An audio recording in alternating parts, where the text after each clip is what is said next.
Portland, Oregon, the Rose City, a place that seems to have it all, the mountains, the water, a thriving arts and sporting culture. Well, today it also has the NTT INDYCAR Series, and with only 2 rounds remaining to decide this championship, this race could play a pivotal role in choosing the champ. There's a healthy and passionate motorsport fan base in the Pacific Northwest, and after not seeing IndyCar action for more than a decade, last year's return was warmly welcomed, and the word has spread. They are back again. You know, being the points leader brings certain expectations. Joseph Newgarden has been carrying those for almost an entire year, but now it's getting heavy, and to add to that load, he didn't qualify well at all yesterday, nor did his Penske teammate and title rival Simon Pagenaud. The Indy 500 winner is going to have to be savvy in traffic today, coming from 18th. And that odd theme in qualifying continued with fellow championship contender Alexander Rossi, who's also facing an unexpected starting spot where things could get tricky on the opening lap. The only member of the Championship 4 who did qualify well was Scott Dixon, and after a 20th place finish last weekend in St. Louis, boy did he need it. It's going to make for a fascinating start to today's 105-lap race here at Portland International Raceway, where we're enjoying a beautiful day. Mid-70s, it's a blue sky day, there's a good crowd on hand and ready to get things rolling. There's only 2 races to go in this 2019 championship, and that's what we're calling the Championship 4 are racing for, the Astor Cup, to have their name on it. There's one driver who'd like his name on there for the first time. The other 3 are vying to be multiple champions. Now, normally we're at the head of the grid. However, due to that kind of quirky qualifying performance from the championship leader yesterday, we are here all the way back on row 7. Hi folks, Lee Diffie with you, live here at Portland International Raceway, where this man here, Joseph Newgarden, is kind of in foreign territory because he started the last 2 races on the pole position. Now back here in 13th, he has got some work to do. However, he does have a nice buffer as we show you the championship points. With just 2 to go, Joseph Newgarden boasts a handsome 38-point lead over his teammate. Now that brings an interesting dynamic into it, with Simon Pagenaud being the next chaser, then Alexander Rossi some 46 back, and Scott Dixon is 70 points behind the leader. But remember, there's double points at the season finale. So where do they start today's 200-miler? Well, Newgarden on the 7th row, as we mentioned, in 13th. It is tough for Pagenaud in 18th. Boy, that traffic's going to be thick back there. Rossi not so bad in 7th, but the best, Scott Dixon in 3rd, starting on the 2nd row. So we'll see how that pans out today.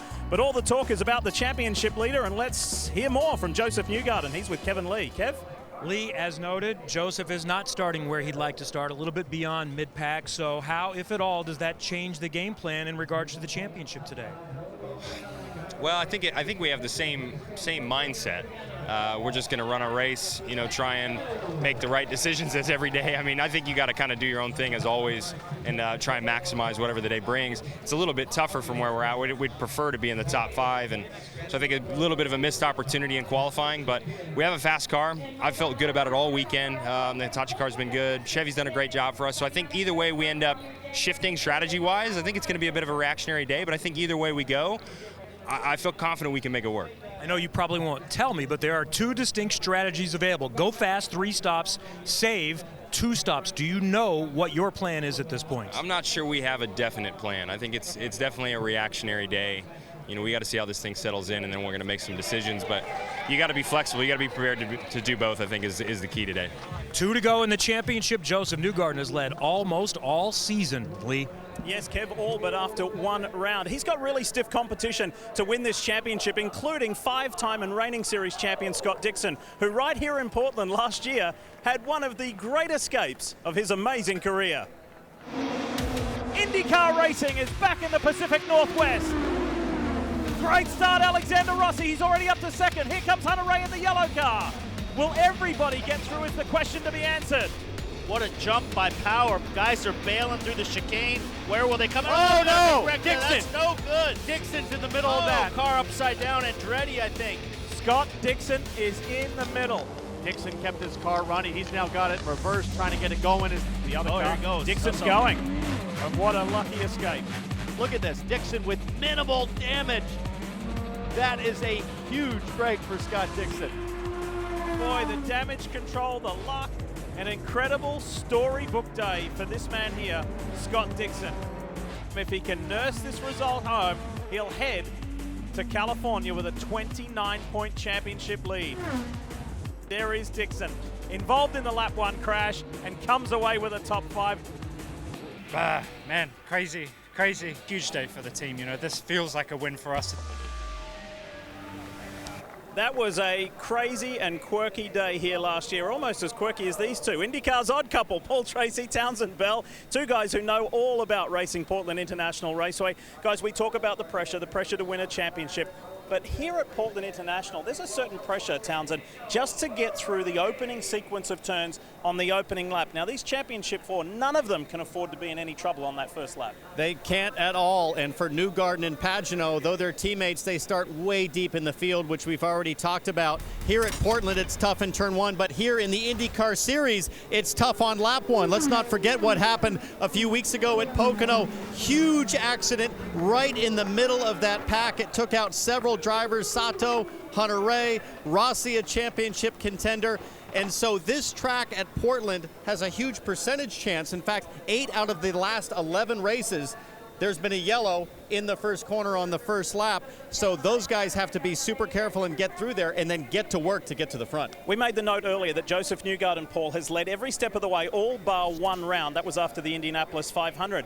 However, in races in recent times, there seemed to be a couple of chinks in the armor of Newgarden. Do you agree? Absolutely, and goal number 1 for Newgarden today is to survive turn 1. It's always a trouble zone at this track, but from there out, he needs to survive the last lap, because we look at this corner at Mid-Ohio, he gets into it with Hunter Ray. He's not even fighting with him in the championship. And then last week at St. Louis, he makes another mistake and loses more crucial points. So he can't make those mistakes anymore. And that was Joseph Newgarden there expressing his very strong thoughts to Santino Ferrucci at the end of the Gateway race. Now, one guy who Newgarden is fighting in the championship is Alexander Rossi, who could capitalize on Newgarden's lowly starting spot today. He's with Jan Beekes. Yes, it is an opportunity for Alexander Rossi, having just missed out on the Firestone Fast 6. But the important factor, you will be starting ahead of Joseph Newgarden and Simon Pagenaud. How important is that to start the day that way?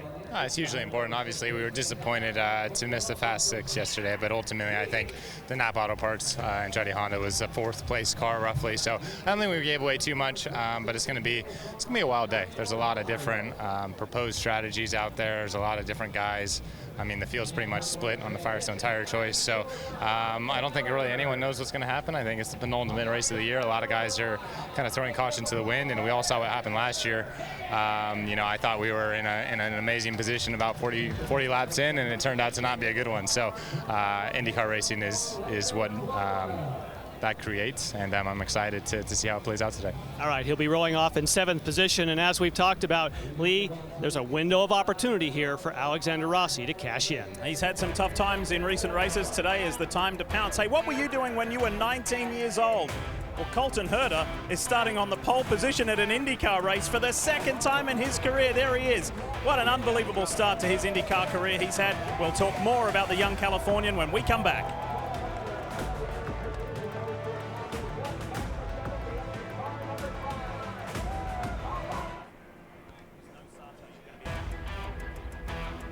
What a beautiful image. Great day here in Portland, getting ready to go. Only 2 races left in this 2019 season, and the question still begs, who will be champion in 2019? It's not going to be this young man, the 19-year-old Colton Herder. However, he did create history in IndyCar racing by becoming the youngest to ever win a race. As his father, Brian, a former racer himself, this young man got to celebrate just the 2nd race this year.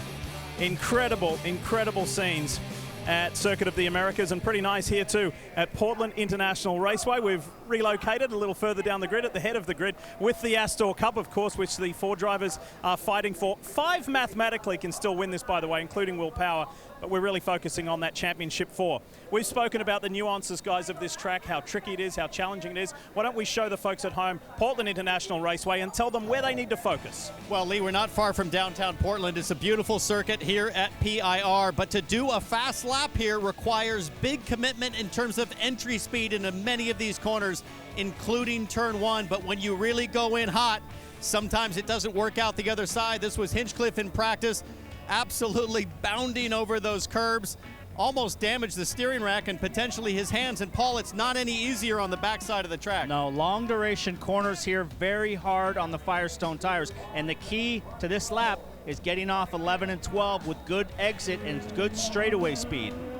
This was Pagenaud in practice, locking up, sliding wide, and just narrowly avoiding the tire wall. His fellow countryman, Sebastian Vorde, not so lucky, Paul. Big lockup, got into the fence. Yeah, it's so fast through that back chicane. You're going 150 miles an hour through there, and if you just get offline, you go for a ride, and you're not going to stop till you hit the tires. It's not the longest track, and it may not be the most complex, but there are plenty of pitfalls, that's for sure. You know, this is the third race in as many weeks on 3 very different circuits in 3 different states. That brings a pretty healthy workload for all the teams involved. But the good thing about it is if you've had a bad race the week before, it doesn't take too long before you can erase those memories, as Takuma Sato showed us last week.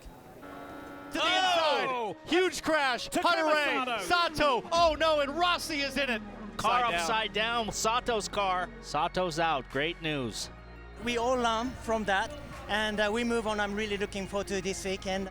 It's time to bring the action. Takuma Sato on the left. These are the cars that got together at Pocono in that big accident. Whoa. They touch. Sato saves it. Oh! Borde spins. Sato, Kanaan, and Carpenter all benefited. They got lucky and pitted under yellow. You are the leader, Takuma. What can Ed Carpenter do with 4 laps to go? How fast is he going to close on Sato? The checkered flag is waiting. Is it Sato? Is it Carpenter? It's going to be close. It's Takuma Sato. Yeah! Nice job, Takuma. The team made this happen. The last couple of days, it was tough. We kept going, head down, did our job. From a lap 1 crash at Pocono to victory. That is a comeback. It is funny how quickly things can change in auto racing, from the spotlight of the incident at Pocono to the limelight the next week in Victory Lane at Gateway. Takuma, how vindicating was that victory truly at Gateway, just in light of all that had happened the week prior? I would say any win is a special, but that was for sure unforgettable. That was the best possible way to me. Big thank you to all the fans and support, the team and sponsor, who got over to the supporting over the difficult circumstances in the last few weeks. And that was just a fantastic team effort. Tough task today. What has to happen in order for you to move forward? Probably repeat what we done last year, but I would say half of the field probably repeat that one too. It could be difficult, but I think I was 3 spots up to the qualifying position from last year. I know it wasn't great, but if you put on the circumstance on the race distance, I think we have one of the most strong and consistent cars. So let's shall see what happened. Takuma Sato trying to defend his win at Portland again this year. Going to be a tough task today. He'll roll off from 17th. Lee? Dylan, imagine if he was able to back that up. That would be extraordinary. Do you know what? Because of the odd qualifying order today, there's a very interesting strategy being employed with the variety of tires. And right now, with a Firestone tire fact, here's Jan Beekes. Portland International Raceway was a new venue for Firestone last year, and of course a lot of assets were in play to determine what tires should we bring that would be appropriate, including laser scanning of the surface and actually analyzing asphalt samples. So what do you do in year 2 to fine-tune your decision? Well, Firestone has another tool at its disposal known as ASFT, which is Airport Surface Friction Tester. So this gives you a direct friction measurement of a surface. Obviously, it's used on airport runways and something like pedestrian walkways, giving you that grip level. So Firestone engineers were here Thursday, and they essentially mapped out the circuit. 70% of the circuit, they checked the grip levels. And interestingly, one thing they found was in turn number 2, it has a slightly different surface. It's slicker, a bit like a street circuit, about 10% less than the rest of the racetrack.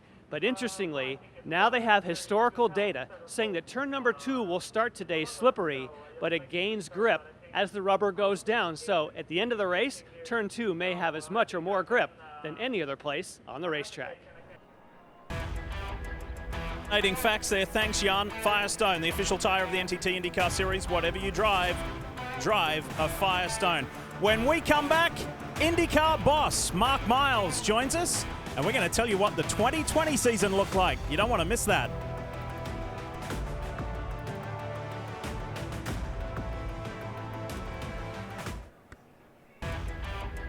Getting closer to seeing the green flag fly here in the Grand Prix of Portland. It is round 16 of the 17-round series for 2019. And the championship still yet to be decided.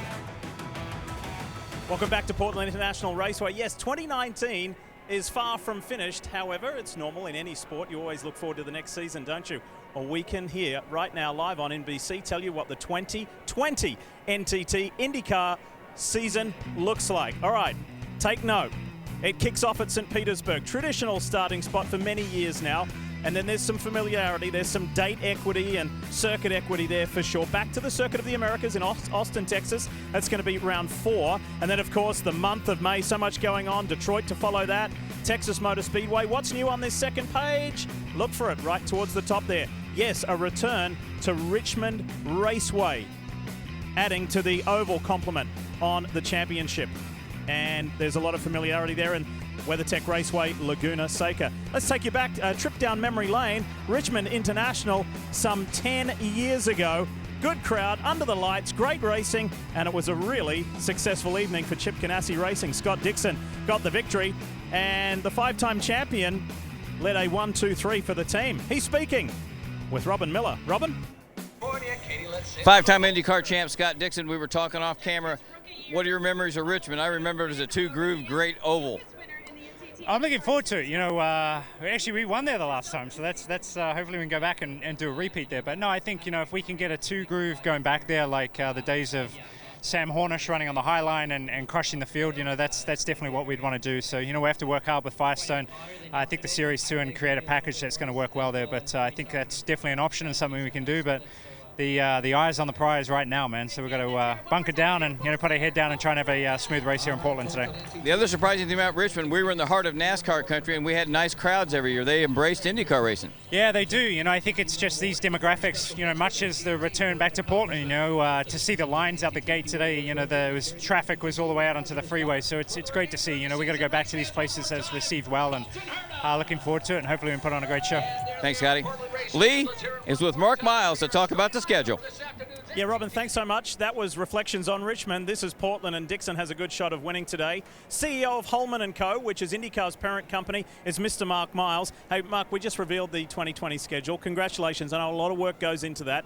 Everyone thinks it's easy just to pick whichever tracks you want to go to. Not quite that easy. I want to kick off with Richmond, being new and making a return after a decade away. What was the thought process behind Richmond returning? We're really excited about going back after 11 years off. They've invested a lot of money. They're working on totally transforming the fan experience.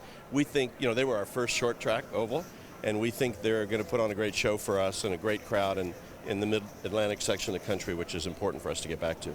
The key markets, you've really got to think about that. Are you happy with the market layout? Yeah, one of these days we'll get back to the far east, the northern eastern part of the country, but right now we're really pleased. Okay, how about St. Petersburg, Florida? We all love going there, get a break, particularly those of us who live in the northeast, you know, get away from the harsh winters. It's now 10 years as the season opener. Yeah, it's really become a tradition, and it you know, when it feels like this, it's the best place to be in the spring. Our fans love it. It's always a great race, and the community really embraces it. It was an awesome month of May this year that was dominated by Simon Pagenaud. Next year, the 104th running. What can we expect? Well, more of the same. Even bigger crowds. It continues to grow. More competition to get in the field. The weekend before with time trials is fantastic, and we expect a great race. And then we look forward, and we haven't even gone there this year yet, but we look forward to the season finale, WeatherTech Raceway, Laguna Seca. There's a lot of interest about that. How will IndyCar race there this year, returning to the Monterey Peninsula, and you've already decided that we're going to go back? Yeah, it'll be for the second year. Can't wait to be there this year in a couple of weeks, our finale. We actually think about Portland on NBC and Laguna Seca as the climax, the crescendo for the whole year. We think it's going to be great racing at Laguna Seca. Can't wait to see it. We don't get to spend too much time with you too often, certainly in this forum. How's the health of the sport? How's the health of the series? And how are things going in general? We couldn't be more pleased. 2020 is going to be yet another year of growth. The last few years have been consistent growth. More fans paying more attention, great racing. We couldn't be more delighted. And what about right here, right now? Portland for the second year, the fans love it. How about it? I mean, it's filling up. The day's perfect. We expect great racing. and then we'll be on to the finale. Really quickly, McLaren back in IndyCar for the first time since the late 70s. Yeah, it's like the corkscrew, lots of turns, but we got there. They're going to be in next year, and I think they'll bring a lot to the series, and not just in the States, but internationally as well. Mr. Mark Miles, CEO of Holman & Co., IndyCar's parent company, and the 2020 schedule. And the highlight of that, the 104th running of the Indianapolis 500, where this man, Simon Pagenaud, and Team 22 will be trying to defend that win. We'll hear from him when we come back.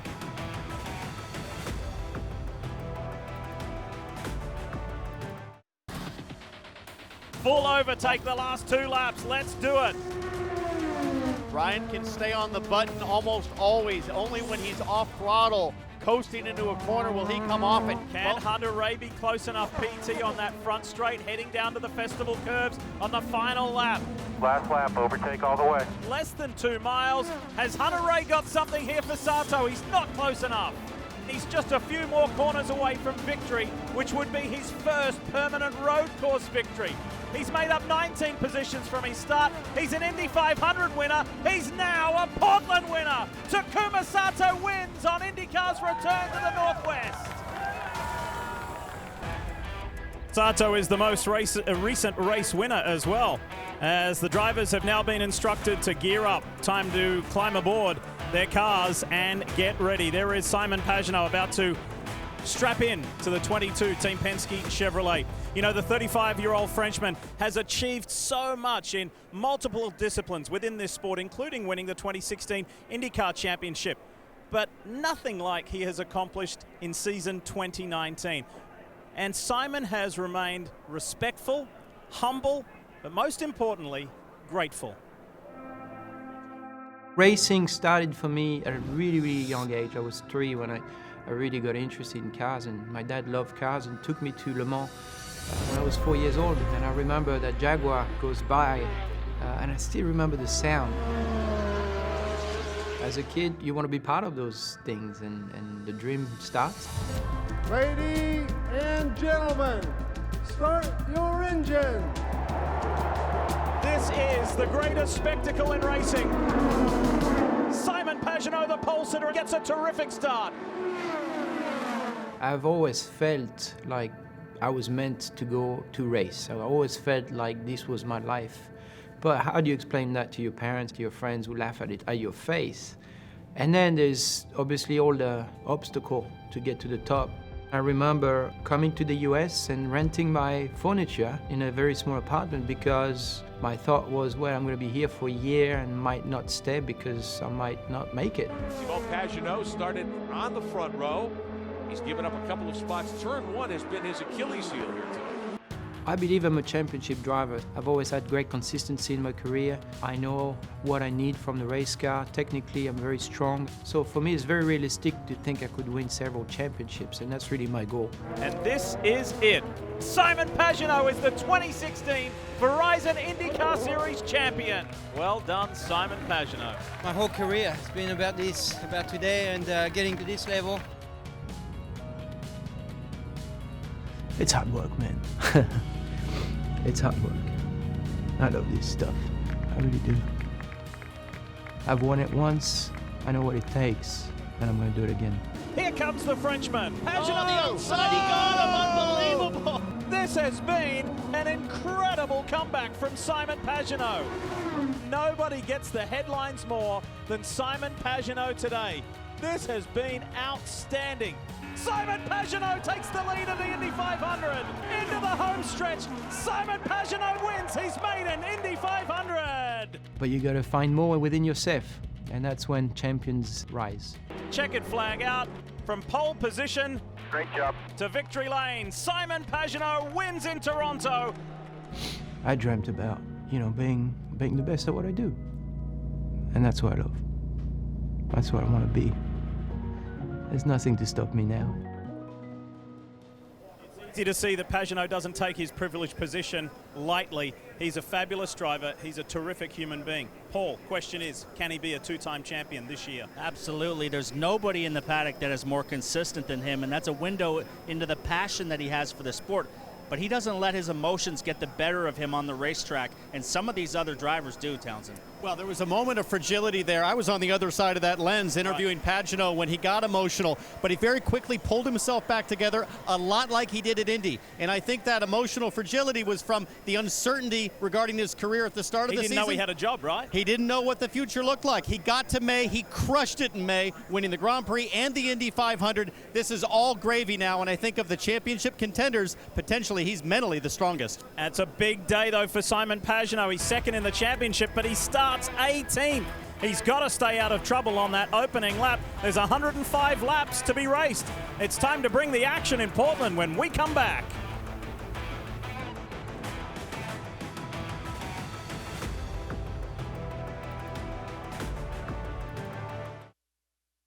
With 2 races remaining in the 2019 NTT INDYCAR Series, Joseph Newgarden is on the verge of winning his second Astor Cup as season champion. But while the 28-year-old Tennessee native enjoys a 38-point lead over his rivals, incidents in recent races have cost Newgarden valuable points. Oh, and Newgarden and Hunter Ray get together. Oh, the championship leader spin. This is like Mid-Ohio all over again. Today, the challenge is the road course at Portland, where last year, points leader Scott Dixon saw his championship lead disappear in a haze on an opening lap crash. Oh, no! Dixon's in the middle of that. Minimal damage. That is a huge break for Scott Dixon. Dixon's miracle on dirt took him from the back of the pack to 5th place and helped vault him to a 5th IndyCar title. Starting with his season-opening win in St. Petersburg, Florida, Joseph Newgarden has led the points 14 out of 15 races. A clean run today will move him closer to a second championship. While those still in contention know a simple dust-up can quickly tighten up this points race.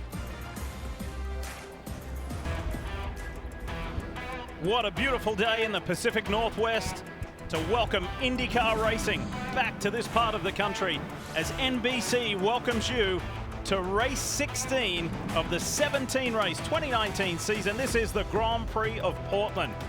We're just a short 15-minute drive north of downtown, and there is championship leader Joseph Newgarden, who's going to have not such a pleasant drive in the early part of this race because he needs to make his way from 13th place on the grid. However, he does have a 38-point championship lead. And here are the points allocations. You get 50 for a win plus bonus points, like for pole position, leading a lap, and you get a couple of bonus points for leading the most laps. And then at the end of the season, it is double points. So this championship amongst the top 4 is wide open. A lot to look forward to as we go down trackside for the Command. Race fans, it's time for the most famous words in all of sports. Please welcome your Grand Marshal, United States Air Force Commander of the 361st Recruiting Squadron, Joint Base Lewis McChord, Washington, Lieutenant Colonel Beth C. Lane.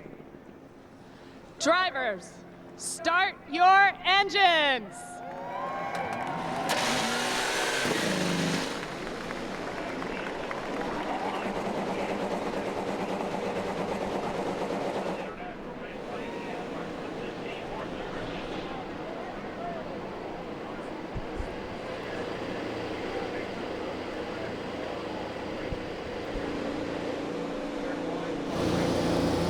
Scott Dixon, 70 points behind in the championship, has out-qualified all of his championship rivals and leads starting in 3rd. He's been happy with the car. They think this is an opportunity to cash in on championship points. Same situation for Alexander Rossi. He and the Andretti team have tested here. He's been happy with the car, and he's out-qualified, most importantly, Simon Pagenaud and Joseph Newgarden. They see a window of opportunity, Kevin.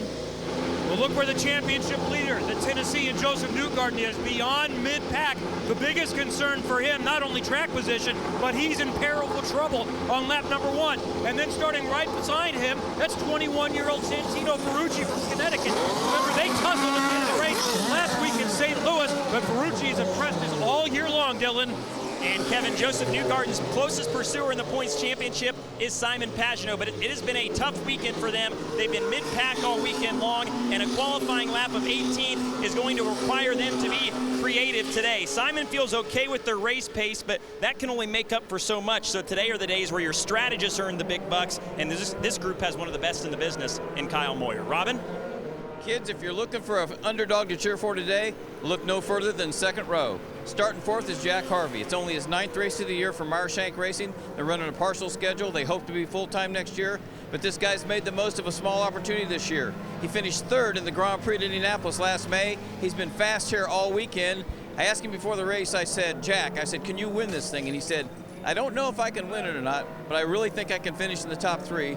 Pretty good confidence, Lee, from a guy that's only raced 9 times this year. And of those races, 50% of the time, Robin, he's finished in the top 10. And of course, everyone loves an underdog, so we wish Jack Harvey all the best.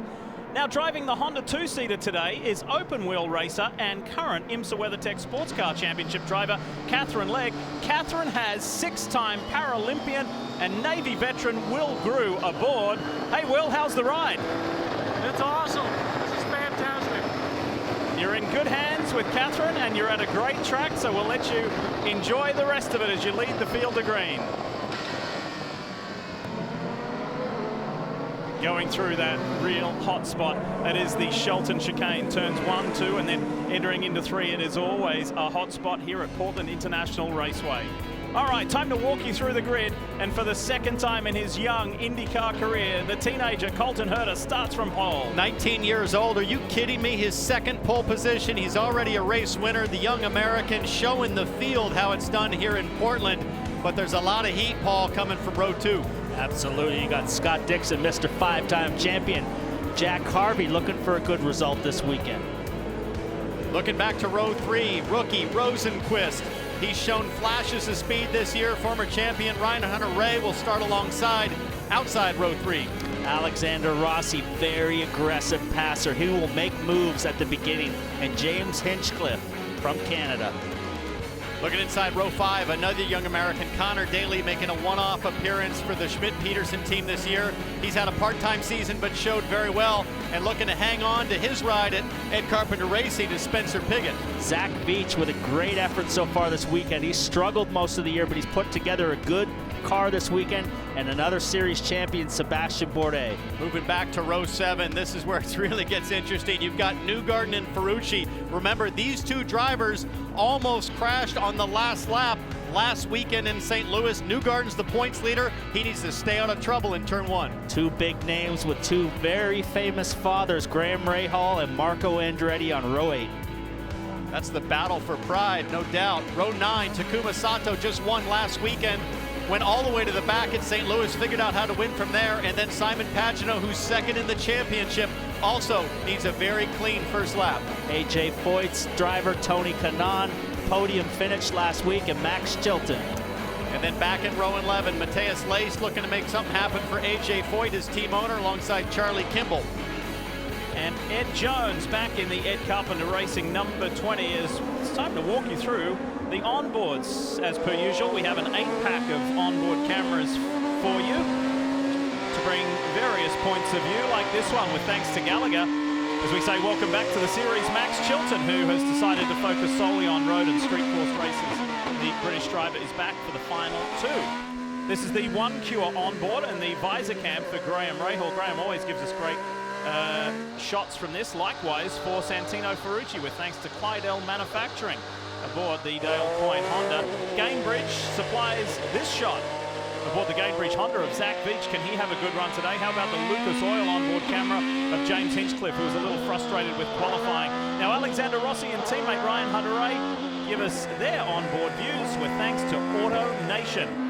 And Felix Rosenquist from Chip Ganassi Racing in the NTT data car has the NTT onboard. So they pack up coming in to the final S's on the back straight. That's a hot spot on the track as well. 105 laps, 206 miles, only 2 races left in the season, and you've got a teenage rookie on the pole position. Beautiful day here in the Pacific Northwest. How will it be for the championship 4?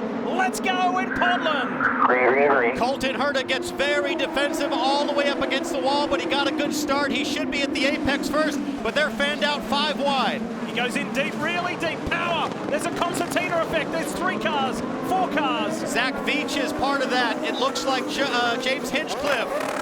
Sato Newgarden's going to go all the way to the back of the field as he takes his time to navigate through. Joseph Newgarden, just like we talked at the start of the show, had to survive the first corner. He got mixed up in the accident, but he's survived, but he's way at the back now. Full course caution is out for those two. Oh, Connor Daly and Graham Rahal. Brutal. Looked on the left-hand side with the car next to him, so I cannot see the far side of the car. I think we're done. I think I broke the steering rack. And it looks like Zach Veach. It's on me, guys. It's my fault. I Graham was just Rahal. trying to get clear, and then all of a sudden, honestly, I just screwed up. I don't know what to tell you. That's the voice of Graham Rahal. Both Arrow, Schmidt, Peterson Hondas are involved in that incident. James Hinchcliffe and Connor Daly. This is Zach Veach. If you can, Zach, just have him rock you.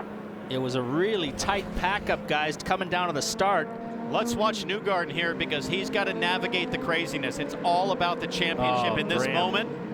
Graham came down the inside right on the grass, very similar to an old Greg Moore move, and he was just locked up and kind of started that whole chain reaction. Newgarden, most importantly, kept his nose clean. No damage to the two cars. We see the replay. There goes Rosenquist, and you can see Graham gets into Veach. Veach hits Hinchcliffe hard, and Connor Daly just an innocent victim along with Spencer Piggott.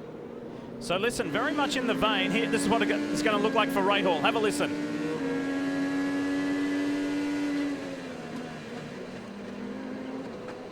Yeah, I got to put that all. I got to put that all on Graham, and he accepted the blame as well. So very over-optimistic move when you're right up against the grass.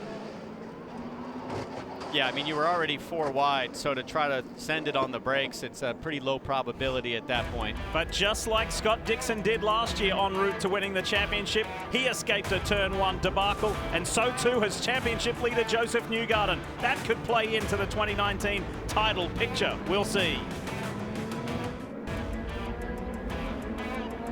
An opening lap, opening turn, 5-car pileup is what has caused this full course caution. The race being paused before it really even got going. And there is one of 2 Arrow Schmidt Peterson Hondas, the one belonging to James Hinchcliffe, being helped back to the pit lane from the AMR safety team. Hinch was an innocent bystander. It's not only a double whammy for Schmidt Peterson, but also for Team Rahal, Letterman, Lanigan, with Graham Rahal, the instigator of that one by his own admission, and now his teammate and defending race winner Takuma Sato finds himself stationary on pit road. You can see his mechanics working furiously, probably, I would guess, on a right rear toe link, and big damage to Graham Rahal's car. You called it, Townsend. Right toe link is the issue, and also some bodywork damage on the right side. And the most recent winner this season and the winner of this race last year is now a lap down. And even though they were starting in the back, he said, I still had a lot of optimism because the car is similar compared to everyone else of last year. They were hoping for that lap 1 caution so they could come in and dive in and be safe on fuel. They just didn't want to be a part of it. So now we see Sato there make that number as a 6-car collision on the opening lap. Got a couple of replay angles for you. Let's have a look coming to the green. Super tight start. Everybody was kind of stacked up nice, but it was a slow start, and that allowed guys to get a good run in the draft, Townsend. And this track just, it gives guys so much temptation to go down the inside, and Graham Rahal just kind of swept everybody out like a bowling ball. How about Simon Pagenaud in that bright neon yellow car? We kind of missed it. He gets clipped way in the back of the field. You'll see Pagenaud gets hit from behind and spun out. So there it looks like maybe it was Max Chilton into the back of Pagenaud there. He was able to continue, but we don't know if there was any damage. Here's a good view of it. First, he's just trying to avoid any contact. First, a reminder that tonight NASCAR's past and present meet again. It's the throwback weekend, returning to the Southern 500 at Darlington Raceway. That's tonight at 6 Eastern over on NBCSN. It was a big night last night as well with the NASCAR Xfinity Series race. Dale Earnhardt Jr. back behind the wheel, did really well, finishing in the top 10. Unfortunately, Denny Hamlin was disqualified. Cole Custer getting the win as we welcome you back to the Grand Prix of Portland. Still under caution after that huge collision, multi-car crash right there in the Shelton chicane. Let's check in with Kevin Lee. Kev, what do you got?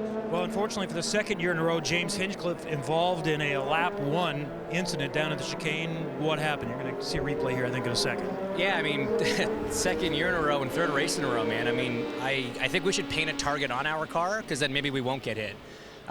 You know, had a good run into turn one and then just got blindsided. I don't know. I guess Graham got into Zach or something. I don't know. It doesn't matter. It's time and time again. You know, it's lap one. I mean, Graham's all the way right side tires in the white line there. You know, you're never going to make the corner from there. It's lap one. Like, it's just so frustrating, man. The aero car's been good all weekend. You know, all the cars in the top 10.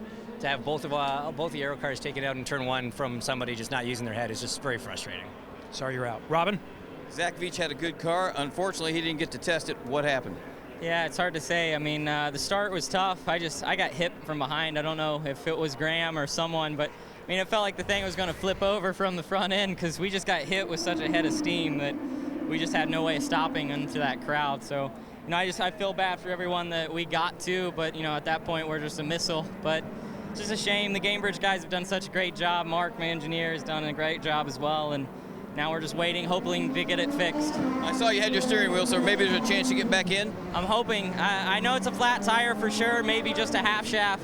I think I got hit pretty square, so as long as everything up front's fine, we should be okay. All right, thanks, Zach. Jan? Well, this changes the overall complexion of strategy today and the race, or what teams might do with fuel. There were two options today for pit windows. You can either stop on a two-stop strategy or on three. Now, the two-stop strategy was always iffy unless there was an early caution. Well, guess what? There's been an early caution, so now if you can get to lap 35 or greater, which you should be able to do, I've heard cars going down the front straightaway, speeding up, putting in the clutch, and coasting all the way down to save that little bit of fuel. I think the leaders will two-stop. Those who got knocked back, like Newgarden, like Pagenaud, why not pit now, fill up with fuel, and go full beans all the rest of the race, guys? Well, I think this caution is long enough that it puts almost everybody into that two-stop consideration. Another thing to consider is we haven't seen the tire degradation on the reds or blacks that we've seen at some other races. So the benefit of a three-stop for fresh rubber, Paul, is probably negated here more than, say, at Mid-Ohio or Road America earlier in the season. So I would expect most everybody to try to make it on two. If you're at the back, you might as well just take fresh tires and gamble a little bit there. If you're Newgarden or Pagenaud, top up on fuel. That'll shorten your next pit stop. Well, I can guarantee that they are going to pit for fuel and tires, and they're going to go to an opposite strategy and try to go as fast as they can to make it back through the field. The big question mark from here is not the fuel mileage now. What's the tire life going to be like when we get up around lap 30? Will these tires really fall off, and the guys that have taken new tires are going to have the speed then?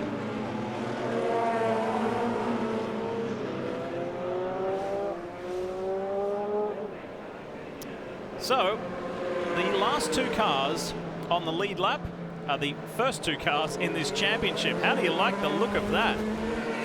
It just adds to what has been an intriguing weekend. Replay of the start. Now watch here. Look right to the right. The fluorescent yellow car of Simon Pagenaud gets tagged by Max Chilton, turned around. Down at the bottom of the screen, the black and white car, Joseph Newgarden, championship leader, he files in at the back of those cars. This is how the crash happened. Graham Rahal. Yeah, really over-optimistic move, trying to come down the inside. He had so much speed going, Townsend, that he wasn't even going to make the corner. Well, not only that, when you're in a big draft like that, you don't have the downforce when you apply the brakes. And you could tell by Graham's voice on the radio, he knows it was a mistake. He'll wish he had that back, and it's just really unfortunate for the whole field, including Graham Rahal, who probably had a pretty good car on race pace. We'll ride on board here with Chilton. Let's see where the impact took place on the back of Simon Pagenaud. Hit Simon pretty square on the back tire with the nose and spun him around. That's what put Simon Pagenaud to the back of the field, and these guys struggle. Look at the foam blocks that are designed to slow you down in that chicane if you go straight. They're flying all over the place. So, this is where everybody stands right now.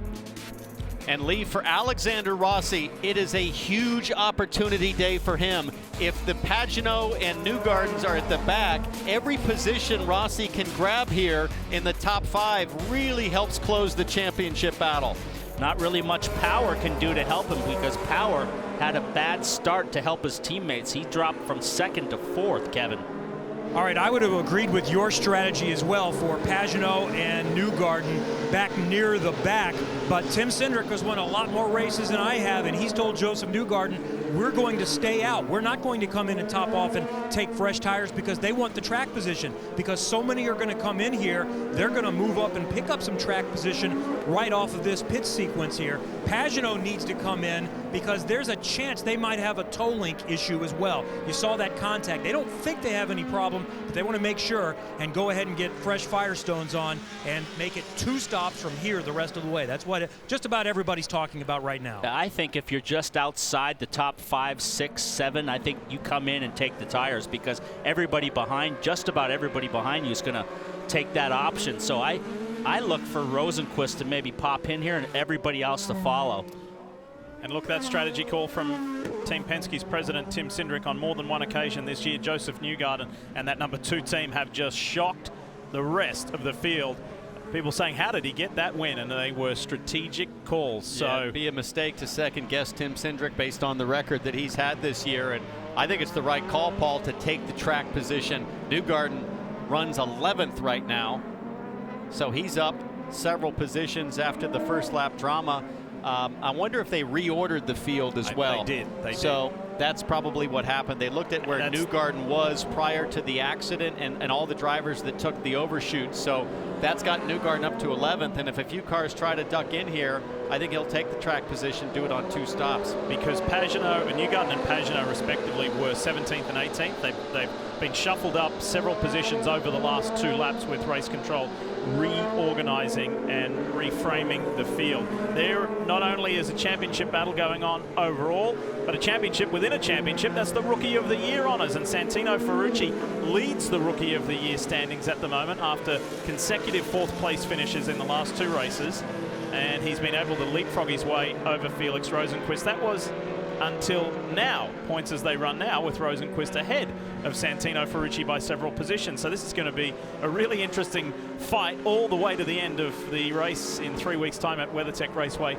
Laguna Seca. So plenty going on, not only for overall honors, but also Rookie of the Year honors as well in the NTT IndyCar Series.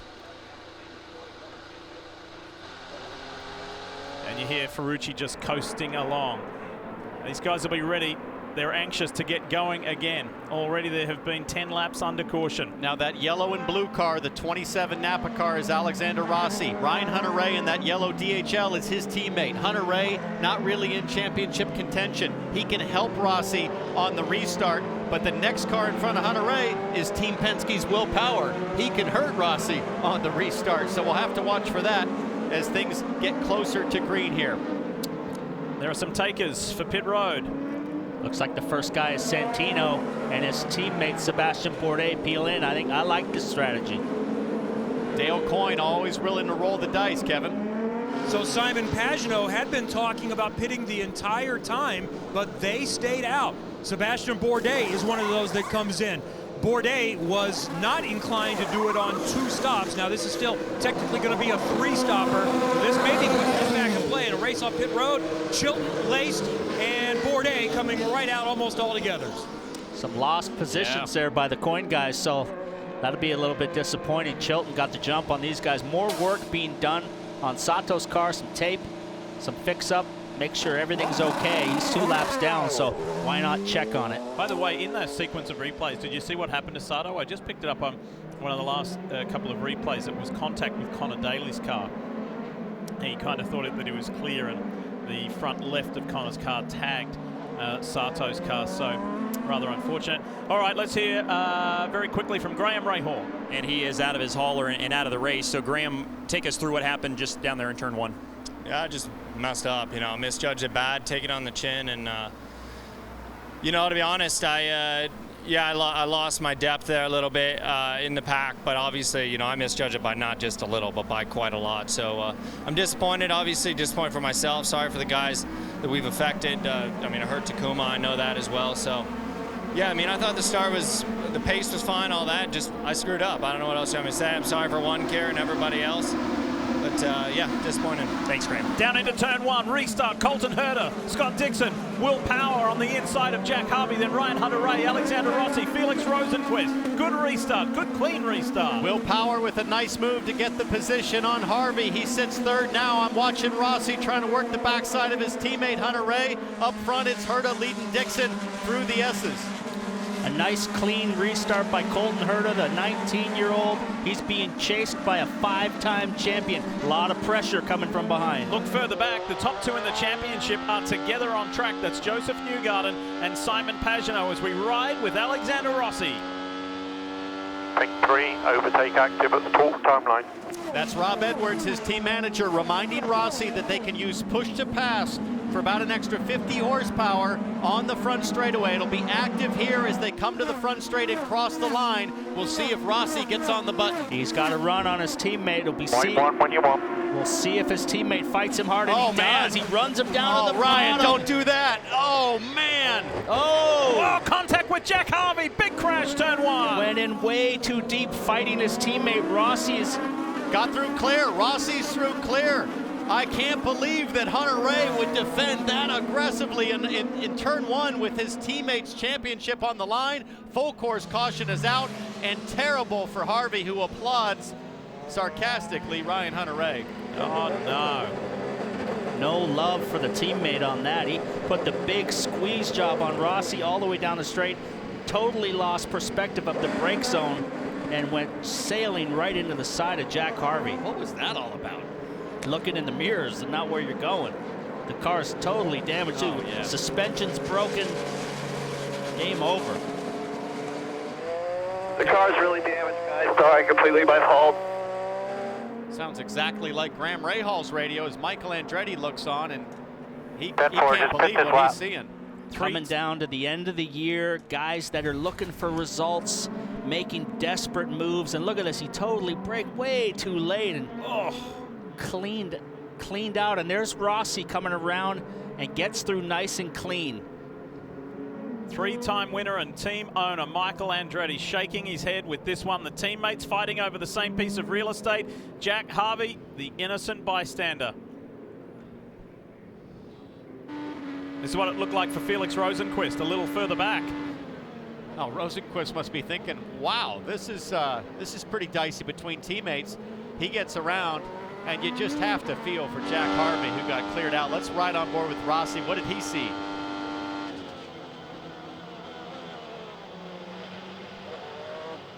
Well, Rossi bailed nice and early. He said, I'll leave it to you. Well, You have it. You have he it. braked in the normal spot where Yeah. Hunter Ray here, you'll see the car behind is Rossi. He's moving over, and then he gets on the brakes, and Hunter Ray just waits that fraction of a bit longer, and you can't stop. Well, Rossi's got to be thinking, smirking in his helmet, like, thank you very much. I'll take those two positions and the points, because now Rossi, as they run right now, would be 36 points south of Joseph Newgarden heading into the last race.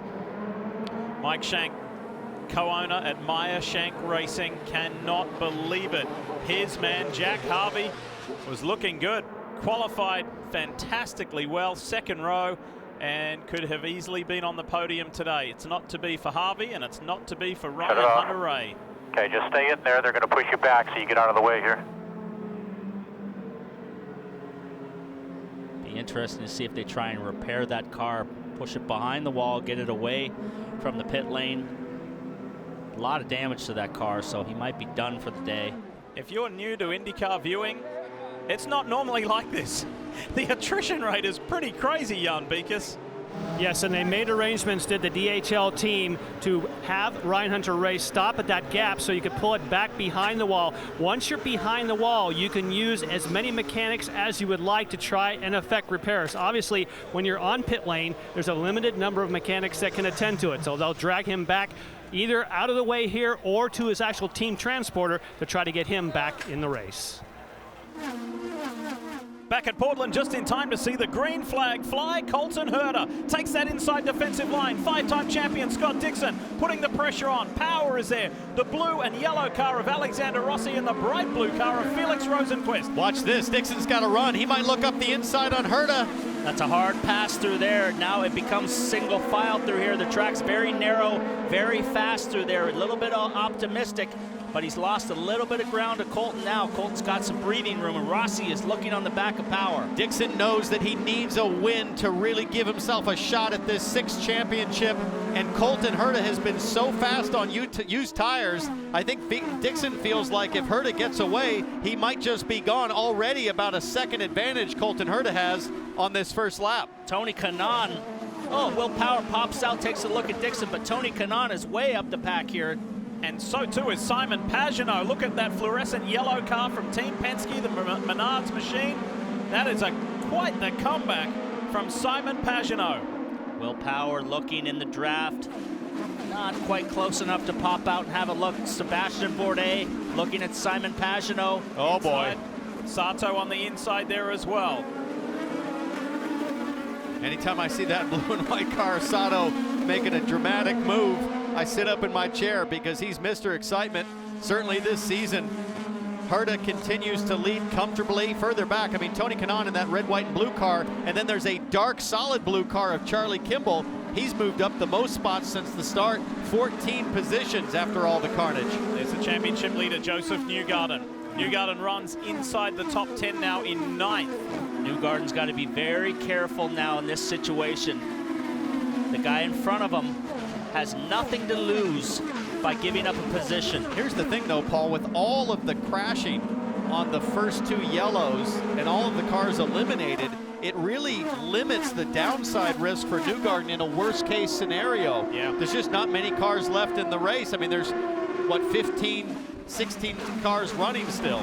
Inside move on Charlie Kimball. Nice one, Joseph Newgarden. He's now up to 8th. Next guy in line is Tony Kanaan, and he's another guy that has nothing to lose. He's looking for a good result, and he will fight.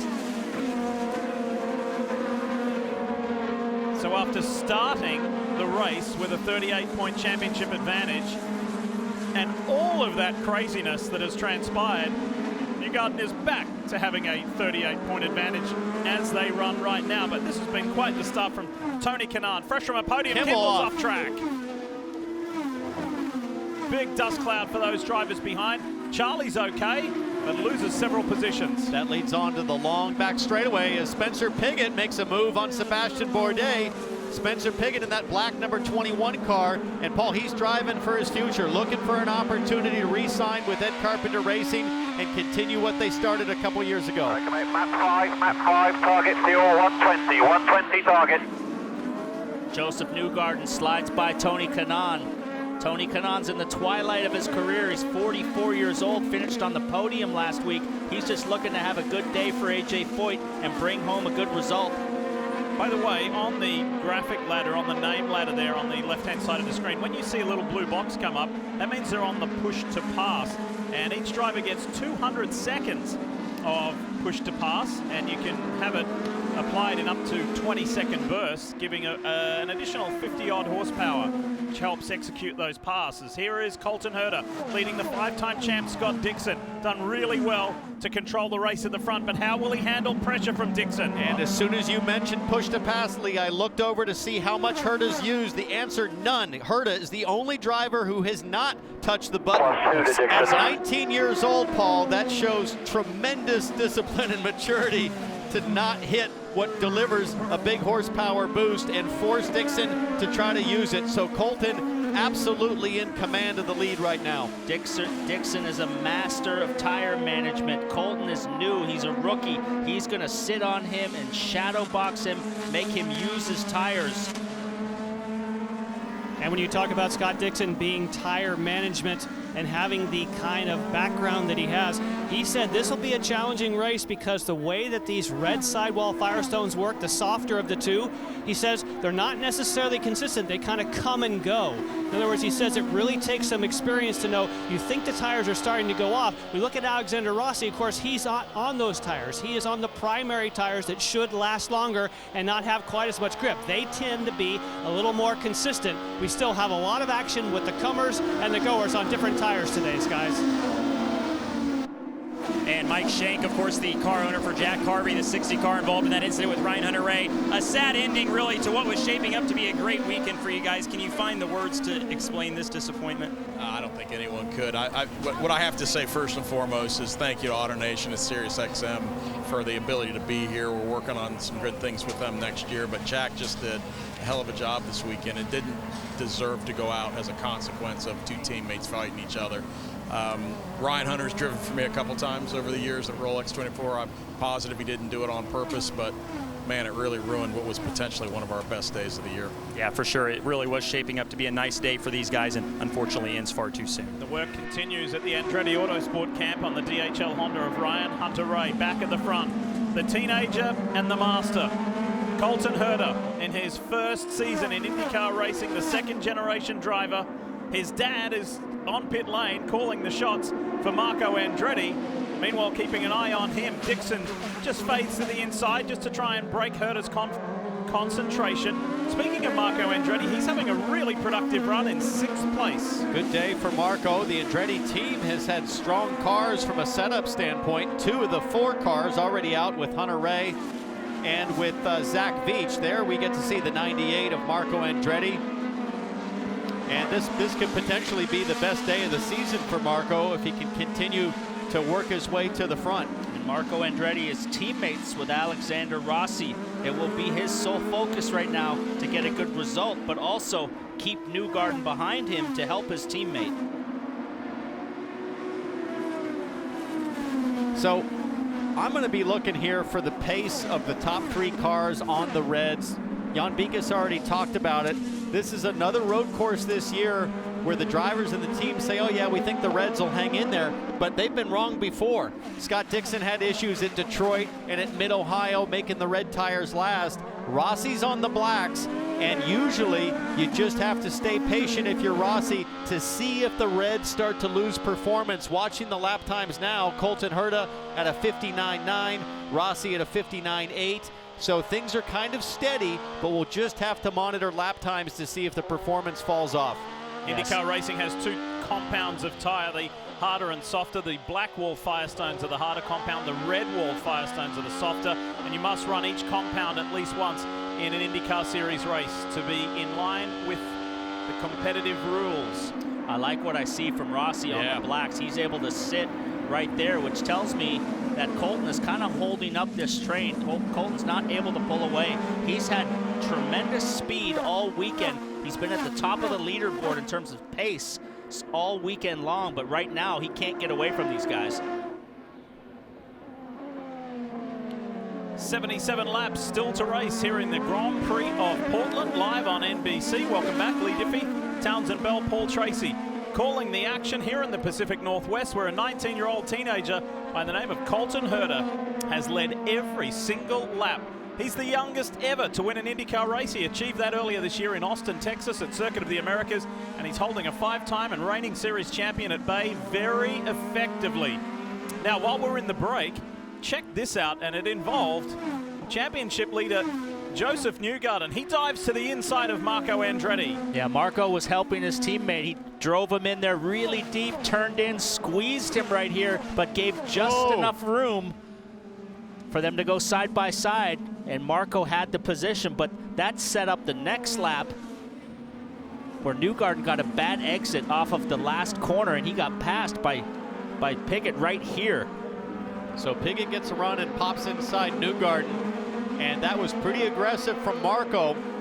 Clearly, the Andretti guys doing what they can to try to help their teammate Rossi in the points. I can't say the same about Hunter-Reay earlier with the block on Rossi, but Marco's trying to toe the line here. Pickett's on the move. He just passed Marco Andretti pretty easily, so. He's on a different strategy. He's already pitted. He pitted on lap 11. So he is the lead car first to pit, if that makes sense for you, while all these guys here are yet to see pit road. By the way, Ryan Hunter-Reay, who is attempting to come back out, has been assessed a 30-second stop and hold for avoidable contact. Let's talk more about that. Here's Ryan. He is back out on track, Jan. Yes, and of course, looking at the Alexander Rossi situation with Rob Edwards, you're the first car on the primary black sidewall tires. Do you expect those cars ahead of you, the top 3, to drop back in you now? We would expect so. We'll obviously see, but you know, obviously we've saved the Reds for later in the race, and we hope that's going to give us an advantage. Are you surprised that Ryan Hunter-Reay defended as fervently as he did as a teammate down into turn number 1? Hard to say. I'm not driving the car. They're obviously making a lot of decisions. I'm just happy we weren't caught up in anything. But from a strategic standpoint, the cautions early on really helped you. I assume now this is much in the window of a 2-stop race. Yeah, for sure. With the amount of yellow at the start of the race, I think it's probably a pretty easy 2-stop for everyone. All right, thank you, Rob. And again, this tire situation is still open for debate. Who has chosen to start on the right tires? Tony Kanaan coming out on cold tires. Here comes Hunter-Reay, who just served that 30-second penalty. No reason for Hunter-Reay to even fight with anybody. He's many laps down now. But I think if I'm Michael Andretti, the team owner for Ryan Hunter-Reay, I'm going to tell him, listen, we're going to send you back out there, and you have one job. Yeah, help. Do what you can to help Rossi in the points. Colton Herder still leading the pack here. These guys chasing. The first car on blacks, Alexander Rossi right here, just sitting, waiting to see if there's an opportunity for him to move forward if these red tires start to fall off in terms of performance. Yeah, problem is the lap time's still strong for Colton Herder, 59.8. Guess who was really looking forward to this race weekend, fellas? That bright blue NTT data car and its pilot, the Swedish rookie Felix Rosenquist. Because you have to remember, the last time the series was on a road course, he almost went to victory lane. He missed out on beating his teammate, Scott Dixon at Mid-Ohio, by 9/100ths of a second. It was one of the closest finishes in IndyCar history. It was the closest finish at Mid-Ohio. And this guy has had a mixed season of results, but he has learned a lot, and he'll be back next year in this NTT data car for Chip Ganassi Racing. And boy, did he hunt and chase his teammate down and almost got to victory lane. There he is in the green and black car. He almost took out his teammate on the final lap. There he is, Rosenquist up the inside of Dixon. And Dixon was struggling to hang on to the reds. Rosenquist was on blacks to finish, and all Rosenquist needed was one more lap, and he would take his first IndyCar win. But the master, Scott Dixon, hung on for yet another win at Mid-Ohio. If you're a multitasker and multi-viewer, you will have noticed that Joseph Newgarden did get by the Oberto Honda of Marco Andretti. And now he has set sail up there in 7th place. Now, speaking of Andretti, let's hear from the 3-time winner here at Portland International Raceway, Michael Andretti, team principal. Yes, and of course he is on the box for Ryan Hunter-Reay, and I asked the same question of Rob Edwards. Were you surprised how aggressively he defended with Rossi being team cars in the championship? Yeah, a little bit, you know, and he apologized, so, you know, he knows what he did. The car appears to be repaired now. What's his job out there? Can he be a championship spoiler in some effect? Why would you continue? What can you do from a championship standpoint? No, he's just out there just trying to get points for himself, and also to try to mileage the engine out, so we're not going to be getting in the way of anybody else. There are a couple of strategies at play today. Many of your cars are on the black sidewalls. Do you think that is the play now with this early caution? Is that the tire to be on? We'll find out in the end, you know, I don't know, we'll see. It might be. You know, the strategy all changed, you know, with all those yellows now. It's obviously a 2-stop race, and everybody's going to be running flat out. So, you know, we'll see how long the reds last. All right, thank you, Michael. Got to be fun for him to watch Colton Herder, because that's really a sister team to Andretti, with Steinbrenner Harding Racing in partnership with Andretti, and Michael's pretty clear that Colton's a driver of his for the future. He's not going to let him go to another team. Yeah, it's highly rumored that Colton Herder's going to step up into the big Andretti team in the near future. Could it be next year? We don't know yet. Rumored as a 5th car next year. Here comes Dixon. Scott Dixon's had enough of following the teenager. He wants the lead, and he wants to get away with this one. That's a nearly impossible task to make a pass there. It's all single file through here. Very quick corners. It's a triple right-hander and very narrow road, but it opens up right here. If he's able to stay close, you could slide down the inside to the hairpin. Colton Herder's onto the back straightaway. He's really struggling with the rears. His tires are gone. His tires are gone. He's used those tires up. Dixon has worked him and overrun those tires. Watch, he's going to try to get a good run onto the front straightaway. He's right there. This 19-year-old has led all 34 laps so far. Look at that 88 wiggle. Colton Herder trying to lay the power down, does a good job getting it down smoothly. We'll watch push to pass to see if Herder or Dixon go after the button. For a few here. And he's getting coached from pit lane. Just hang on. You're going to get a pit stop. They'll probably go to the harder compound blacks. So don't make any mistakes and try not to lose a position. He's 18 years old and he's got champions lined up behind him that know how to play the tire game. They know how to make them last. Let's go back to Texas Motor Speedway. Look at Colton Herder and Scott Dixon. This ended in tears. Herder up the inside, Dixon trying to defend, both cars in the wall. And they had some pretty strong opinions about that move. And unfortunately, the night didn't end as it should for either driver. But it's been a massive learning year for Colton Herder, and he is not afraid to go toe-to-toe with the biggest names in the sport. Now, you heard some radio earlier from former race director of IndyCar, Brian Barnhart, who's the president of the team, guiding his young man through this race so far. Let's get some more recent radio. The front spot is getting really bad. 10-4. Okay, just do your best you can with it. We got to live with it. We're not that far from the stop. You can see huge oversteer snap from Colton Herder. So once again, Paul, everybody was telling us, oh yeah, the Reds are fine, there's really no issue, and they're falling apart here on the last few laps. Watch the opposite lock as he tries to put the power down. It's just spinning the tires. But what these guys are going to do, they're going to force him to pit early and do the overcut. And side by side down the back straightaway. Here comes Dixon, looking to the outside on the fastest corner of the track. This could get gnarly. He's got him. He's got him. Yes, new race leader, Scott Dixon. Now he's got dirty air on the front wing. That's going to make it even harder to drive this car. As now Will Powers right there on the gearbox, and he's going to come on the push to pass. Look at the gap. He's taken off. Here comes Power. Now Rossi on the harder tires should be in great condition to make a move. Rossi goes in as well. Oh, no.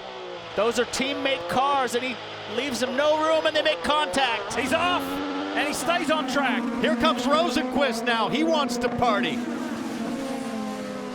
And Scott Dixon has been able to skip away from all that is going on. Let's climb on board with Felix Rosenquist. He's the next in line to take a shot at the fellow rookie. These guys are both rookies and fighting for the Rookie of the Year championship, but Rosenquist is going to try the outside, and he gets in the marbles, and he squares him up here. Colton's just perfect used up. exit. He's got nothing left. Tires are done. He lost 4 positions in 1 lap. He's going to be forced to come in earlier than he wants to. I think they should pit him now. If they're in the window, they've got to pit and put tires on, because the pace is going to be several seconds off on this lap and potentially the next one. Yeah, just go for it. He's not, though. He's hung out wide. He's going to go another lap. Okay, Cole, just hang on for a couple more here. Just hang on. You got a big gap back. Yeah, that big gap is going to close. Newgarden. And Newgarden's going to be in the top 5 before he even gets to his first stop. The gap from Dixon to Herder within the space of a lap is 5 seconds. Here is championship hopeful and contender Simon Pagenaud. Simon Pagenaud's plan coming in was simply minimize the damage. Talking with Kyle Morey before the race, he said, we don't have to go super big. We just want to get to the championship race within 50 or so. As they run, they're about 45 to 50 back, so mission accomplished. But Pagenaud with the early yellow, he's got an ability to get it done on one more stop. Back out now with Speedway fuel and fresh Firestones. I don't understand, if Pagenaud's team thinks he can make it on one more, why is Colton Herder not on pit lane? Exactly, because that 5-second gap has now become a 7-second gap to Dixon. And that gap from Herder to Newgarden is now 1 second. He's closed it in basically a half a lap. He was as 4 he comes seconds here comes off Herder. the pace. There he is. Time to stop the bleeding. Coming your way, Jan Beekes. Yes, and of course the radio conversations have been quite vivid. We know that Colton wanted to come in earlier. He knew that tires were going away. The first reports of the red Firestones going off were when he said he was losing traction, so he's asked it for tire pressure changes to get the tires done well before the fuel. Some Speedway Raceway fuel, 7.6 for Herder. Again, they wanted to stay out to try to play the end game afterwards, but again, he lost so much ground, you wonder if he should have stopped one lap earlier. That wasn't a great stop either. The fueler had a problem getting the fuel probe in and getting that fuel in, so that was a little bit longer than a 7.6. I know they want to play the end game, but they're going to be at the tail end of the lead lap here as Ferrucci on hot tires makes a move on Colton Herder. A couple of rookies going at it here. Another battle for the Rookie of the Year championship right here. Now, Colton Herder did come out in front of Pagano, but only by about 2 seconds, and you can see that neon yellow Menard's car of Simon Pagano with a lap more temperature in the tires, catching Colton Herder. Spencer Pigot, who was the top car that pitted first, is back in for his second stop, Jan. Yes, and for Spencer Pigot, amazingly, he had some contact, as you know, in that first lap incident, and said the car feels pretty good when I turn to the left, but not so good when I turn to the right. So he has some suspension damage, 8.8 seconds, but he's doing pretty well considering the steering wheel is not straight. If you're in the window now and you're Scott Dixon, you got to start thinking about coming to the pit lane, because if it goes yellow with a car coming out of the pit on cold tires, racing with guys on hot tires, and a yellow comes out, you've just negated everything that you just gained. Dixon. Oh, and he's in. Dixon was 2.6 seconds ahead of Power. The big risk there is a pit lane speeding penalty on a green flag stop. Everything matters, guys. Top three are in, and the championship leader's in. Yes, we will watch Dixon, and behind we will watch what happens with the 27 with Alexander Rossi. So you can watch each of these championship contenders and see how they file back out. First one off is Dixon. Kevin. Will Power comes in. He's going to try to beat Alexander Rossi out. He does. Also, Joseph Newgarden, the championship leader, he goes to his stickers of Firestone Ultras. Remember, he has 2 because he didn't advance, and Newgarden is back out as well. Newgarden has moved up to 4th in that line, so he's gained a position somewhere with one of the cars who hasn't pitted yet. Simon Pagano all over the back of Colton Herder, and just look at how bad things have gotten for Herder in terms of the sequence. He's battling a guy, he was the pole sitter, and he's battling a guy that was at the very tail end at the start from the accident, and they're now level on track position. So that sequence of pit stops really didn't help Colton one bit. He's in 11th.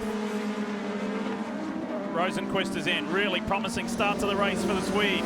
Yes, and he's going to go with the alternate Firestones, which is the same choice that we saw Alexander Rossi take. These are brand new tires. They're waiting just on the fuel now. That was a nice quick stop. They easily beat the tires, the fuel that is. That is an awesome job for this team. Again, sometimes the overcut will be interesting, and that's what Towns has been talking about. We'll see where he slots in. Well, right here at the apex. He's going to slot into 3rd and overcut on Rossi, so that played out for him, going a lap longer, getting a fast lap, just moved him in front of Rossi.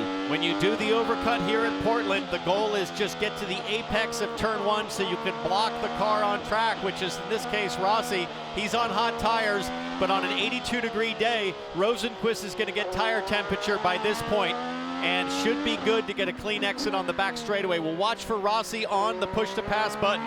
Remember, the overcut is if you stay out a lap longer or several laps longer and then are able to beat those who pitted before you out. Rosenquist hanging on, hanging tough up the back straight into the S's. So Rossi got on push to pass, and then Rosenquist defended as you see the light blue light up on the left-hand side of the screen.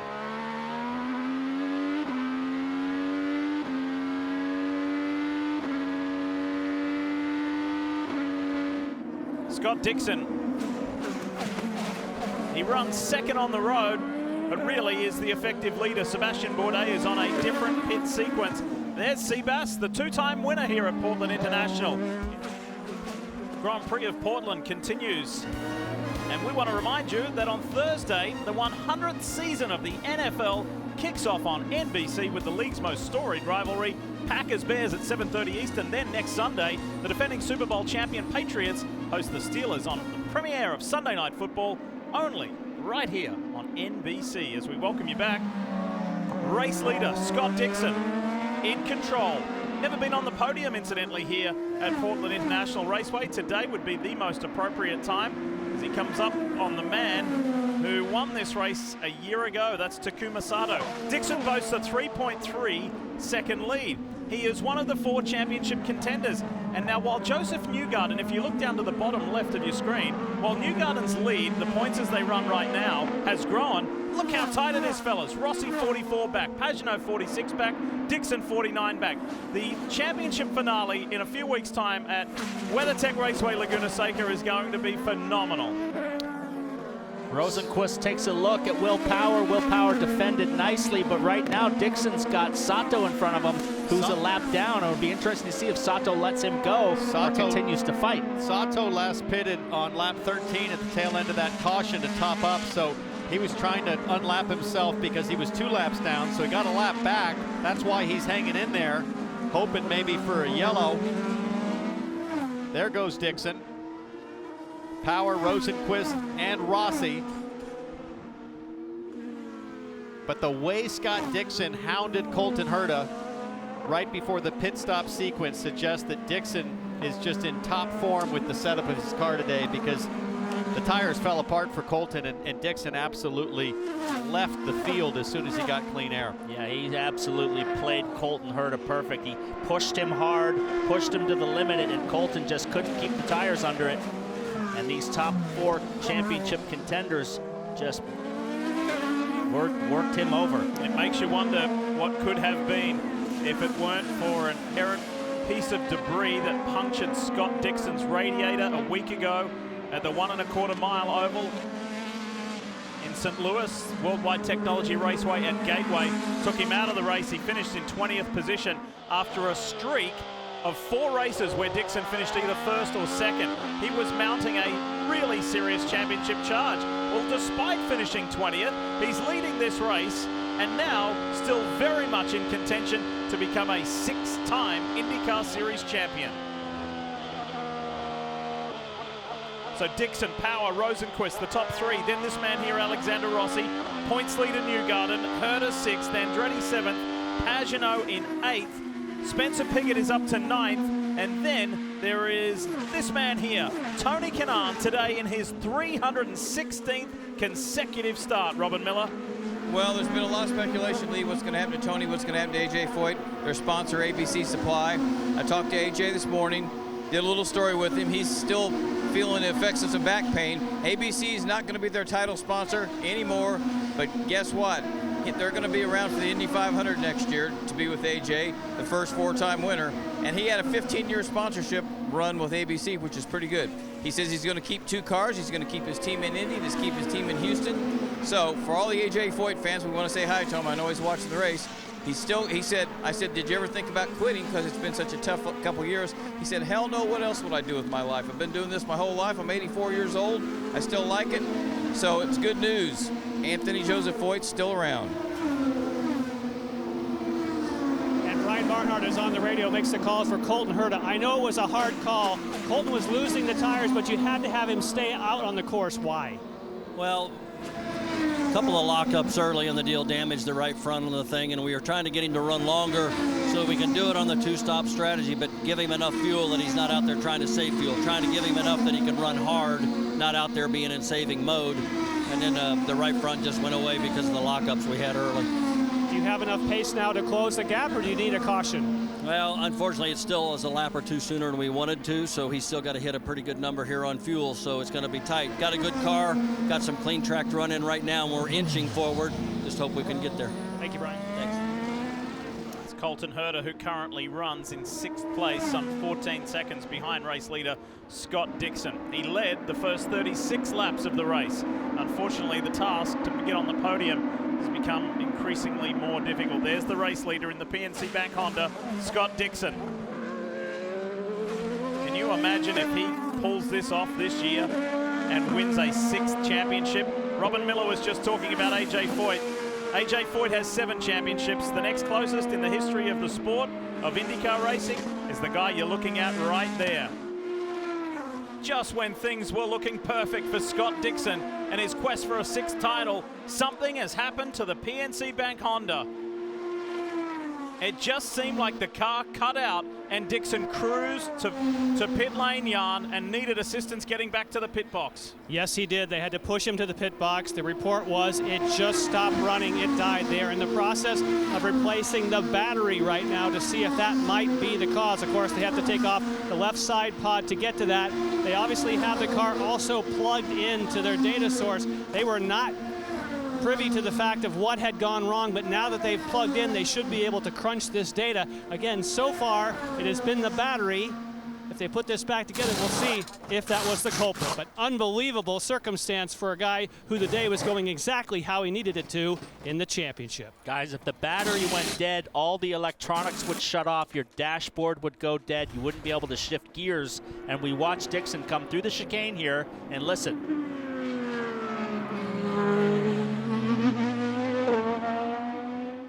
No power, nothing going on, and he coasts into the pit lane. But at that point, Townsend, you're in gear, so you've got to get it into neutral so it'll coast farther. Virtually everything's fly-by-wire on these cars. If the battery's dead, does that mean that there's an alternator issue? And it's running now, so they're putting the engine cover back on. They've just topped it up with fuel, and he'll get going. But will that battery go dead again? And this has been a huge blow for the championship points for him. Paul, massive blow. He was within 49 points of Joseph Newgarden while leading the race. It's now blown out to 88 points back. And he'll rejoin 3 laps down. How frustrating, especially after the St. Louis issue last week. Like we talked about, you can see the 9 boys working hard and trying to address that radiator puncture that they suffered. It was such a random thing to have happen. We really don't see that very often. And for Scott Dixon, not much he can do at this point. So 17th and 3 laps down from being in the lead just a matter of minutes ago. That's going to be a tough one to swallow. He had done everything right and put himself in contention for a 6th title. It's not over yet mathematically, but it's just become increasingly difficult. There's team principal in the background, Chip Ganassi. Been around for so long, former driver himself, won so much. This one's going to be a tough blow.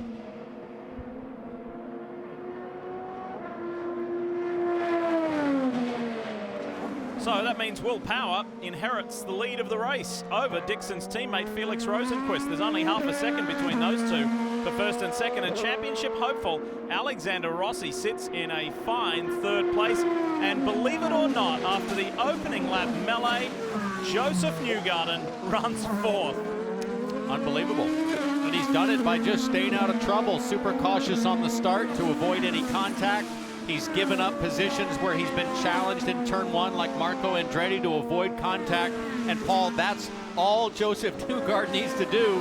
He knows his car's fast. He knows he's capable. He just needs to make sure he stays in one piece. And this was the start. Joseph is towards the right-hand side, the upper right-hand side of your screen. Crash between Graham Rahal, Zach Veach, Connor Daly, James Hinchcliffe. There's the black and white car to the far right-hand side of your screen.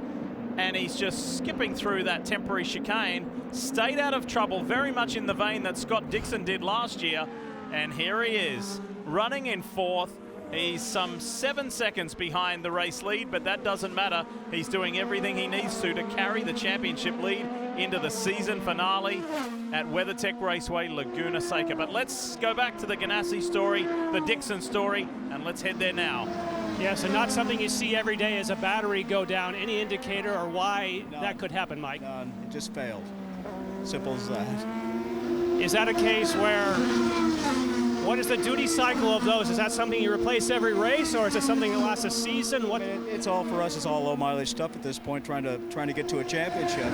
So doesn't have a lot of miles on it, and it just decided to leave us. So we put another one in. All right, thank you, Mike. And again, just amazing, as you've documented, Lee, 2 races in a row, things that are so uncommon on pit lane, have both stricken Scott Dixon and this Ganassi team. Well, there's still hope today for the Ganassi team because Felix Rosenquist is right there on the back of Will Power, and he's been shadowing him for a long time. So we'll see what happens with the pit stops. He did the overcut which played out. So we'll see if he can go further than Will Power and jump ahead of him on the next round of pit stops.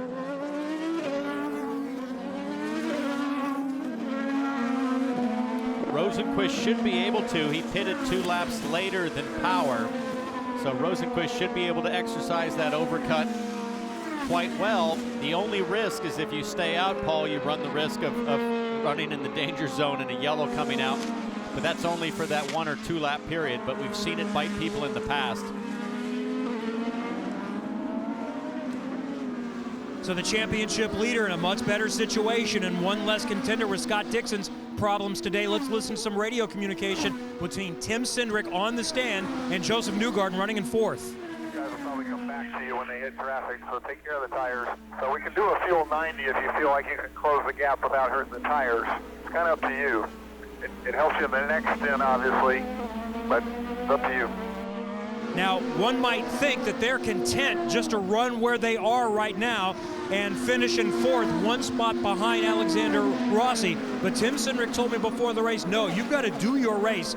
You need to be, as we see Tim Cindric on the stand, 50-plus points up in the championship to feel very content at all. Think about this. If you're, for example, only 30 up with double points, you could finish on the podium at Laguna Seca and still not win the championship if your chief rival wins. So they are still trying to move forward and win this race. Well, he's going to have to because he can't be content just to sit there and ride, because Herder is closing the gap quickly, who is Rossi's teammate right there behind him. He's closed the gap from a long way back after the pitting early and having a little bit of a slow stop. So he's going to have a fight on his hands with Rossi's teammate pretty soon. Chevrolet driver update shows us the best Chevrolet, obviously, is the race leader, Will Power, and has had a very stable and steady race because he stayed out of the opening lap, opening turn trouble, and has been there nicely all weekend long.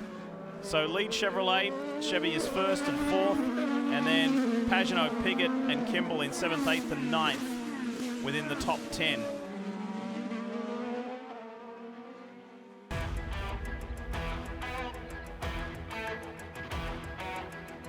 You're watching NBC's coverage of IndyCar, brought to you by the all-new Chevy Silverado, the strongest, most advanced Silverado ever.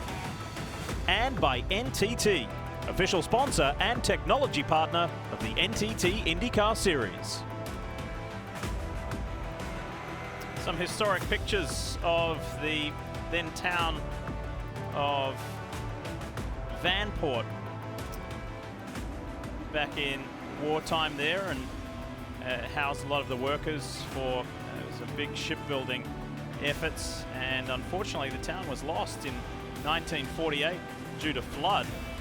But then the city of Portland acquired this whole area, and there's a lot of interest in drag racing and road racing and sports car racing. And fast forward many, many years and decades, and here you are as we welcome you to Portland International Raceway. A lot of IndyCar history here as well. And look at this, good scrap going on. Championship leader Joseph Newgarden in the 2, and the rookie Colton Herder coming down the inside into turn 1. I told you Colton Herder was coming, Townsend, and he just made a really clean move on Joseph Newgarden, and Newgarden put up no fight, which I think is the smart play. Of course, yeah, I think the easiest pass you can make today is going to be on Joseph Newgarden, because he's absolutely in control of the points lead, and he knows there's very little in it to contest a turn 1 pass and potentially risk contact to that number 2 Hitachi car. Colton Herder probably driving with some fire in the eyes for sure, after really doing a great job to qualify up front, lead up front, only to have the pace kind of fall apart just a couple laps before he pits. He's trying desperately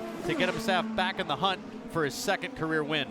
Top 5 result would just be phenomenal. He hasn't had one since the beginning of the season when he won in the 2nd race at Circuit of the Americas.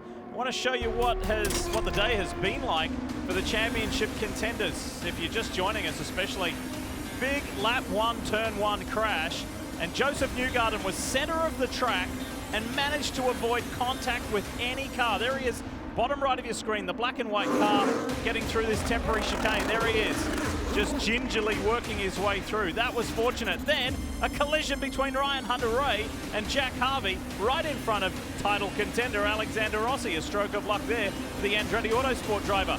Orange and blue car on the right of your screen. Scott Dixon, another title contender, goes to the lead and was out in front for some 11 laps until a flat battery ended his chances of victory and a podium and cost him numerous championship points. Super frustrating there for the Chip Ganassi squad. And then Simon Pagenaud was also involved in that lap 1 incident. He got turned around by Max Chilton and was right at the back of the pack. And Pagenaud has fought his way back into the top 10 in 8th place and is now 44 points behind his Penske teammate Joseph Newgarden. What it means is it's all setting up for a phenomenal race in a few weeks' time at WeatherTech Raceway Laguna Seca on the Monterey Peninsula in California. Top 4 guys are definitely still in this, Townsend. It's double points at the last race at Laguna Seca. So you cannot breathe easy if you're Joseph Newgarden. He's doing what he needs to do right now. Didn't put up a fight with Colton Herder. Can't risk getting into an accident. Yeah, this is a big opportunity for Alexander Rossi to try to figure out how to squeak out a win here and take a bigger chunk out of Newgarden's lead. But right now, Rossi's struggling to get around Tony Kanaan as Rosenquist is having a great day running in second. Firestone telemetry gives us the important numbers on the left-hand side of your screen. Rosenquist is just shy of 2.5 seconds behind Will Power. So with each lap that goes by on this stint, Power's been able to eke out a bigger and bigger lead. Yeah, I think the blacks are still working better than the reds. Rosenquist was making ground on Power in the middle part of the stint, but now as we get down to the later part of the stint, he's hanging on a little bit. You can see he's oversteering off the corners. So lap 70, 35 to go. Somebody's going to gamble here, I'll bet, in the top 6 or 7 and pit here early and see if they can luck out on a yellow, get that danger zone moment before the leaders come in. Take care of those tires. You heard the radio, take care of those tires. They're starting to go away, so. Spencer Pigot on the left-hand side of your screen has just got by Marco Andretti. Here is the move. It's down into turn 1. That's for 6th place for Spencer Pigot. Has a good day going. Been a lot of discussion about who might drive that 21 car next year, and Spencer Pigot very much still a candidate to hold on to that seat. And a performance like this today could go a long way to getting his team owner, Ed Carpenter, to sign on the dotted line to keep that young American in the seat. He's had some really good runs at points this season. They've had some challenges as well. Well, like the last 2 races, he's coming off 2 DNFs, which has been frustrating. And he needed this race. He needs a good one here today. And a year ago, he's got plenty to build on, because a year ago he put this move on Scott Dixon, who was en route to a 5th championship. That's at the end of the back straight into the S's. That is a big, bold, brave move. And this youngster from Florida was able to pull that off effectively. You know, I asked Spencer Pigot on Friday, I said, you know, with all of the discussion of your team exploring their options for next year, I said, are you looking at your options for next year? He said, absolutely not. I'm totally committed to staying with this organization. He didn't say he had a wandering eye at all. It was all about trying to continue as the battle now is tightening up, Paul. Yeah, look at this difference here. Rossi on the red tires, Colton Herder on the charge on those black tires. So the black tires definitely working better at the end of the run. He's closed a big gap across to Rossi. Will he fight him? These guys are teammates with each other. Nobody knows how hard it is to hang on to reds than Colton Herder. Nobody knows better than Colton Herder. He did it on the first stint. Now the favor's returned as Rossi's trying to hang on. And you can hear the wheel spin from Rossi's car as he tries to get that power laid down. Once these pit stops happen, it'll be another long stint to the end. The big question mark is going to be, will these guys go with reds or blacks? As of right now, I would go for the blacks and get rid of these red tires. This is Herder all over again for Rossi in terms of pace. I mean, Rossi's pace has fallen off the edge. There goes Colton Herder. Rossi's lost 4 or 5 seconds to Will Power in the last few laps. So Herder wants to be the first one to pit last. Wonder what kind of tires he'll take here. Well, he's going to take sticker blacks, Townsend, and they're communicating next door. Alexander Rossi is pit next door. They had hand signals between the crews, so they did not pit at the very same time. So the tires are well ahead of the Speedway fuel, 6.9 seconds. That's a nice one for Colton Herder. We'll see on the next lap what happens, Kevin. Simon Pagenaud was the earliest to do the first stop. They're still in good shape to make this their final stop. They debated, do you want the softer red sidewall Firestones or blacks? They're going to do another set of sticker reds because they had an extra set not advancing through qualifying. Pagenaud was simply trying to minimize the damage. Their goal was to get to the championship race within 50, and they're in position to do that right now. Pagenaud's going to have to save just a little bit, but he should be able to get home. Will Power also rolling down pit lane, so the leader making his final stop. He's got one more lap of fuel from Pagenaud, but they're also protecting against the yellow. As Townsend talked about, you want to make sure you get in as soon as you can when you can make it home, and now you're protected, and everyone else will follow along. Power getting fresh Firestones. He's back out, and we'll continue to watch. Alexander Rossi is making the switch to sticker blacks, just like we saw for Colton Herder. That was a quick stop. See if the overcut by stopping later, if he'll get ahead of Colton Herder. Kevin. Joseph Newgarden, and they've got a problem with the right front. A little slow. They lost the nut. They're going to primary Firestones, these are the blacks. So maybe that's an advantage for Newgarden at the end of the race. If the softer red sidewall compound starts to go away, maybe Newgardens can make up some positions. Look on pit road there. Is that, I think that might be Chilton coming in, or was it Rosenquist? Rosenquist has stayed out. Rosenquist, talk about the overcut. It worked last time round, now he is in. Here he comes, but he was a little bit slow. He had a big gap to make up. Let's see how this works out, Young. Now, unlike the others, these are scrubbed black sidewall Firestones. These are not stickers like we saw the other two contenders. Again, they're going to be watching the fuel carefully to see if they can get a quick stop. That was a little bit longer. Wow, that's over 8 seconds. That is not going to help him. Watch Will Power. Here comes Will Power. There's Rosenquist. This is the battle for the lead. Power goes by. Rosenquist back to second place. And just not quite enough on the pit stop to get to that first apex and potentially block Will Power. But now a massive gap back to Rossi, who's now nearly 8 seconds behind these two leading guys right here. And look, Rossi's got Herder all over him.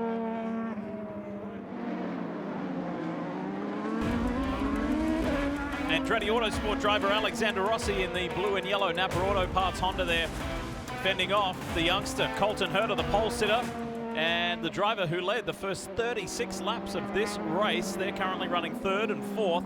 Will Power is the race leader. He has just under a 3-second lead over rookie Felix Rosenquist. And 28 laps to go here at Portland International Raceway. Championship leader Joseph Newgarden is in the top 5.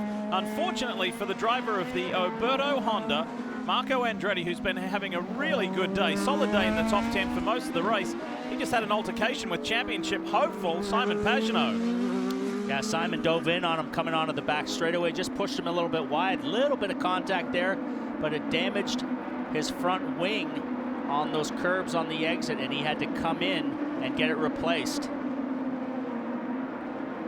Lucky it didn't cut down Simon's back tire.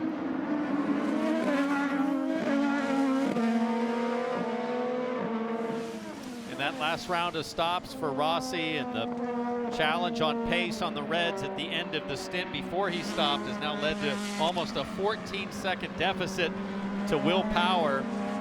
And I'm sure Rossi a little frustrated knowing that he had a chance to make a bigger gap on Newgarden in points, and Newgarden now runs top 5, and Rossi looks to be a challenge to make it happen for the win today.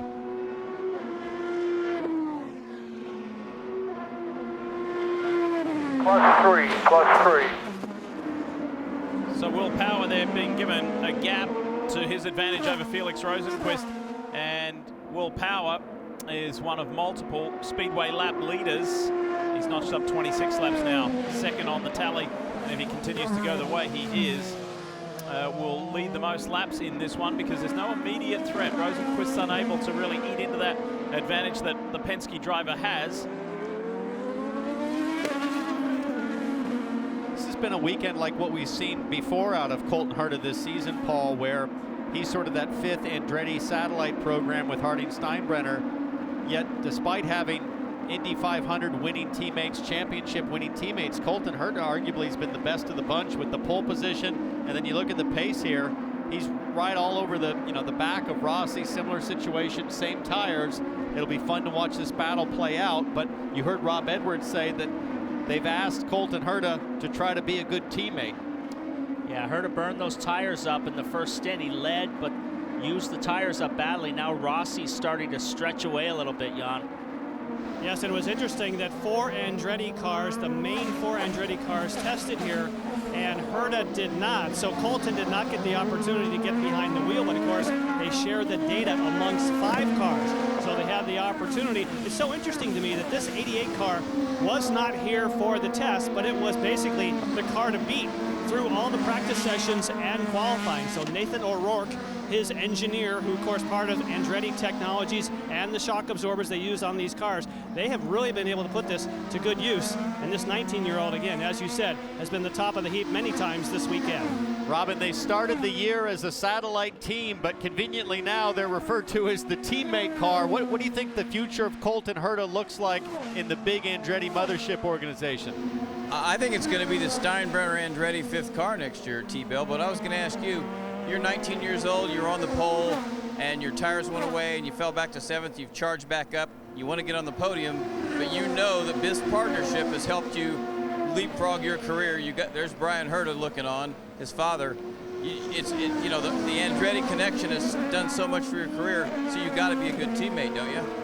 Yeah, if I was 19 and in Colton's situation, I think much like the guy sitting next to me, Paul Tracy, we'd unplug our radio and say, no, I'm taking a win. But Colton Herder is wise beyond his years, very mature, as you see his father, who's the strategist on the number 98 of Marco Andretti's car. I mean, Colton is just, he just operates at a higher level of than any 19-year-old I've ever met. Yeah, he's got youth on his side and confidence on his side, but look, let's be honest here, he doesn't have the sponsorship package of this car right here in front of him like Rossi, so they don't have the money or the budget to go out testing at all the other places like a lot of these big budget teams have. So he's definitely comes in with the age on his side and the confidence level, which makes up the difference for him. Further back, there you see Newgarden with Scott Dixon, and what must Scott Dixon be thinking here? Boy. So frustrating. He sits 3 laps down. And 86 points behind the man that he's chasing on track right now. And it was all perfectly laid out for Scott Dixon to take a win and draw even closer in the championship, a position that he's been in and mastered so many times before to take the overall title.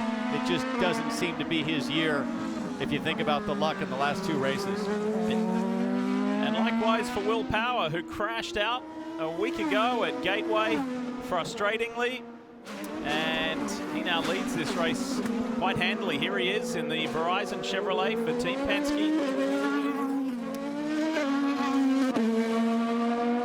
No better way to bounce back from a non-finish than to come back the very next week and go to victory lane. Here is Sebastian Vorde, and Sebastian was very proactive yesterday in going to IndyCar immediately when he heard about the news of fellow French driver Antoine Hubert, the 22-year-old Formula 2 driver who tragically lost his life yesterday in Belgium at Spa-Francorchamps in a horrific crash.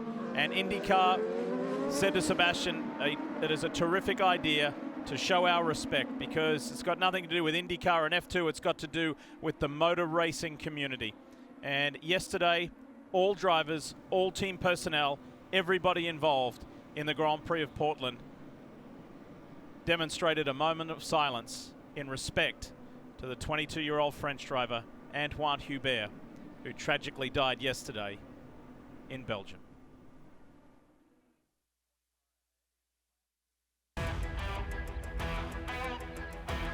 You're watching NBC's coverage of IndyCar, brought to you by Honda, an official vehicle of the NTT INDYCAR Series, and by OneCure.com. Join us as we race to cure cancer in our best friends and ourselves. And on this Labor Day weekend, we salute those early pioneers, specifically here in the Pacific Northwest, and everybody who gets to enjoy this long weekend on Labor Day weekend. What was your first job, T-Bell? Fast Eddie's Grill, short order cook, age 15. And you know what was really sweet though? You know how my son recognized me for Labor Day weekend for all my hard work? He sent me a text this morning saying, hey Dad, it's September 1st, can I get my allowance? How about you, PT? My first job was actually working for my dad, carrying paint cans around, and I knew right away that that was not what I wanted to do. I wanted to be a race car driver. This man here, Will Power, worked all kinds of jobs in Toowoomba, Australia, before realizing he wanted to be a professional race car driver. And boy, is he a good one. He's a champion, he's an Indy 500 winner, and he is the race leader, Kevin Lee. Let's go through the field, and we start with Will Power, who, if he continues this pace out front, would win for the 37th time in IndyCar, helping cement his legendary status. He would tie Sebastian Vorde for 6th all-time. He was told before the race, he said, I knew this already, but Roger reminded me, you can help your teammates in the championship by winning today and making sure Rossi does it. Jan? And of course, behind Felix Rosenquist, now 3.3 seconds behind, taking chase to Will Power. They just had a radio conversation where he said, how many laps left, and am I catching him? They said, well, yes, you are catching him. Well, that's a little bit of optimistic enthusiasm from the pit lane, but they're trying to keep him motivated. Alexander Rossi said in a pre-race interview that he felt his car was about a 4th place car in qualifying, so running 3rd for him, he's punching a little bit above his weight. And speaking of his weight, his teammate behind him, you may think that, well, these cars all are ballasted at the same weight, but Colton Herder actually weighs 44 pounds less than what Alexander Rossi does. That means the team can put weight in the car where they want it. That's actually a competitive advantage, Kevin. Joseph Newgarden, Jan, is not going to be content to ride 5th right now. They think that Colton Herder is eventually going to run out of tires like he did at the end of the first stint, so there's going to be an opportunity to score more points and move up. Joseph Newgarden 5th. Jan, let's look at who's right behind him. Yes, and Spencer Pickett has a good day today. We've already documented the fact that he had contact in turn number 1, and there was damage to the front. He said the car does not steer or grip the same way in left-hand corners as it does in the right, but I can live with it. So they made an extra stop early on to get him tires, but a very nice job. We've talked about the fact that the seat in this car is not yet decided, but he's so far doing a great job. Kevin? Got to go a little further back to find that bright yellow Menards car of Simon Pagenaud. Mission accomplished from him, starting back in 18th. They just wanted to be within 50 of the championship, getting to the finale. 42 back right now. Of the leaders, other than Colton Herder, he's the only other one that has to save a little bit of fuel running the rest of the way. Behind him is Sebastian Vorde. He's the best on fuel.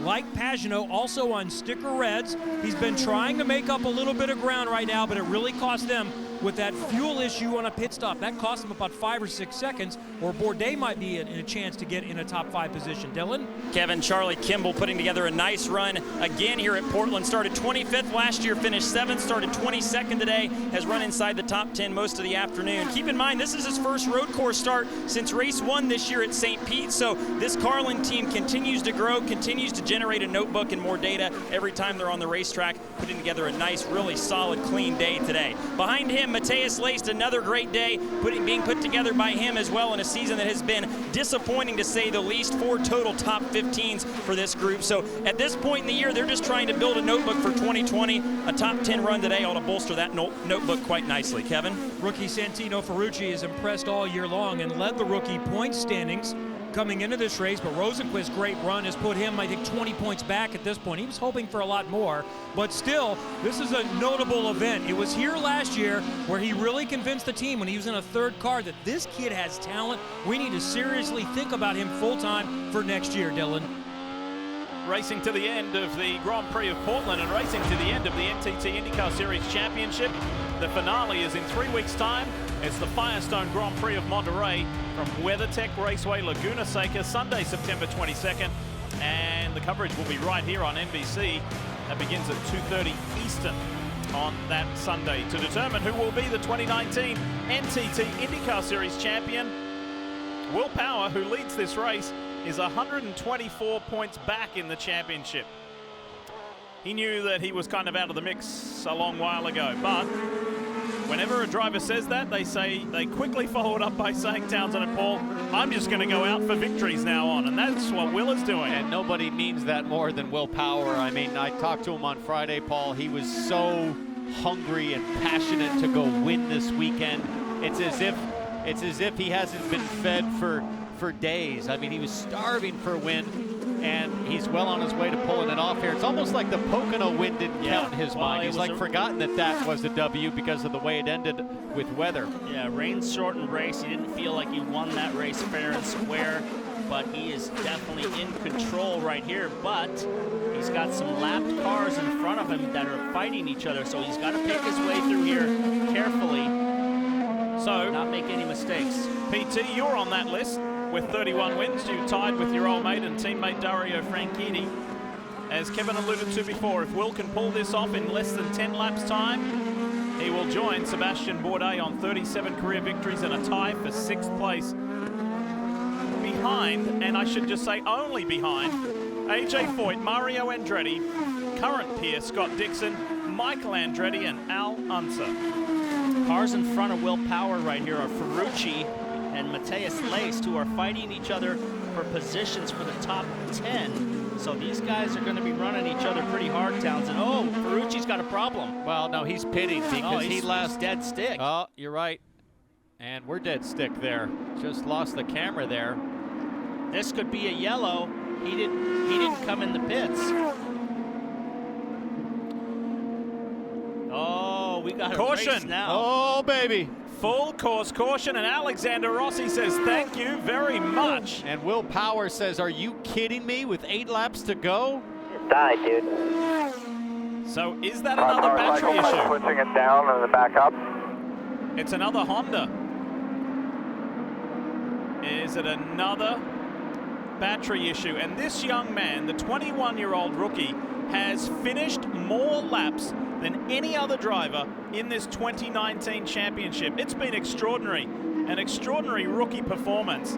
And now that record will be hurt. There's only 4 laps that he has not completed this season. Look at that, because Pagano's second with 12 uncompleted laps, but there's only 8 laps to go, so Ferrucci will still come out of this. He absolutely can come out still in the lead. Maybe they'd be tied, because that would be 12, 4 plus 8, 12, so they'd be tied for laps completed. What a remarkable record and a terrific job his rookie season. It died in the exact same spot as Scott Dixon. He had an opportunity They're to dive pull me in to pit lane, but he was cycling the ignition, trying to get the thing to bump start again, and it just ground to a halt on the front straightaway. The problem here, even though the battery's a quick swap job, he's going to have to go all the way down to the end of the front straightaway, and then we'll have to see if they'll even get him back to his pit box with this time remaining. They might just tuck him away behind the fence and park him for the day.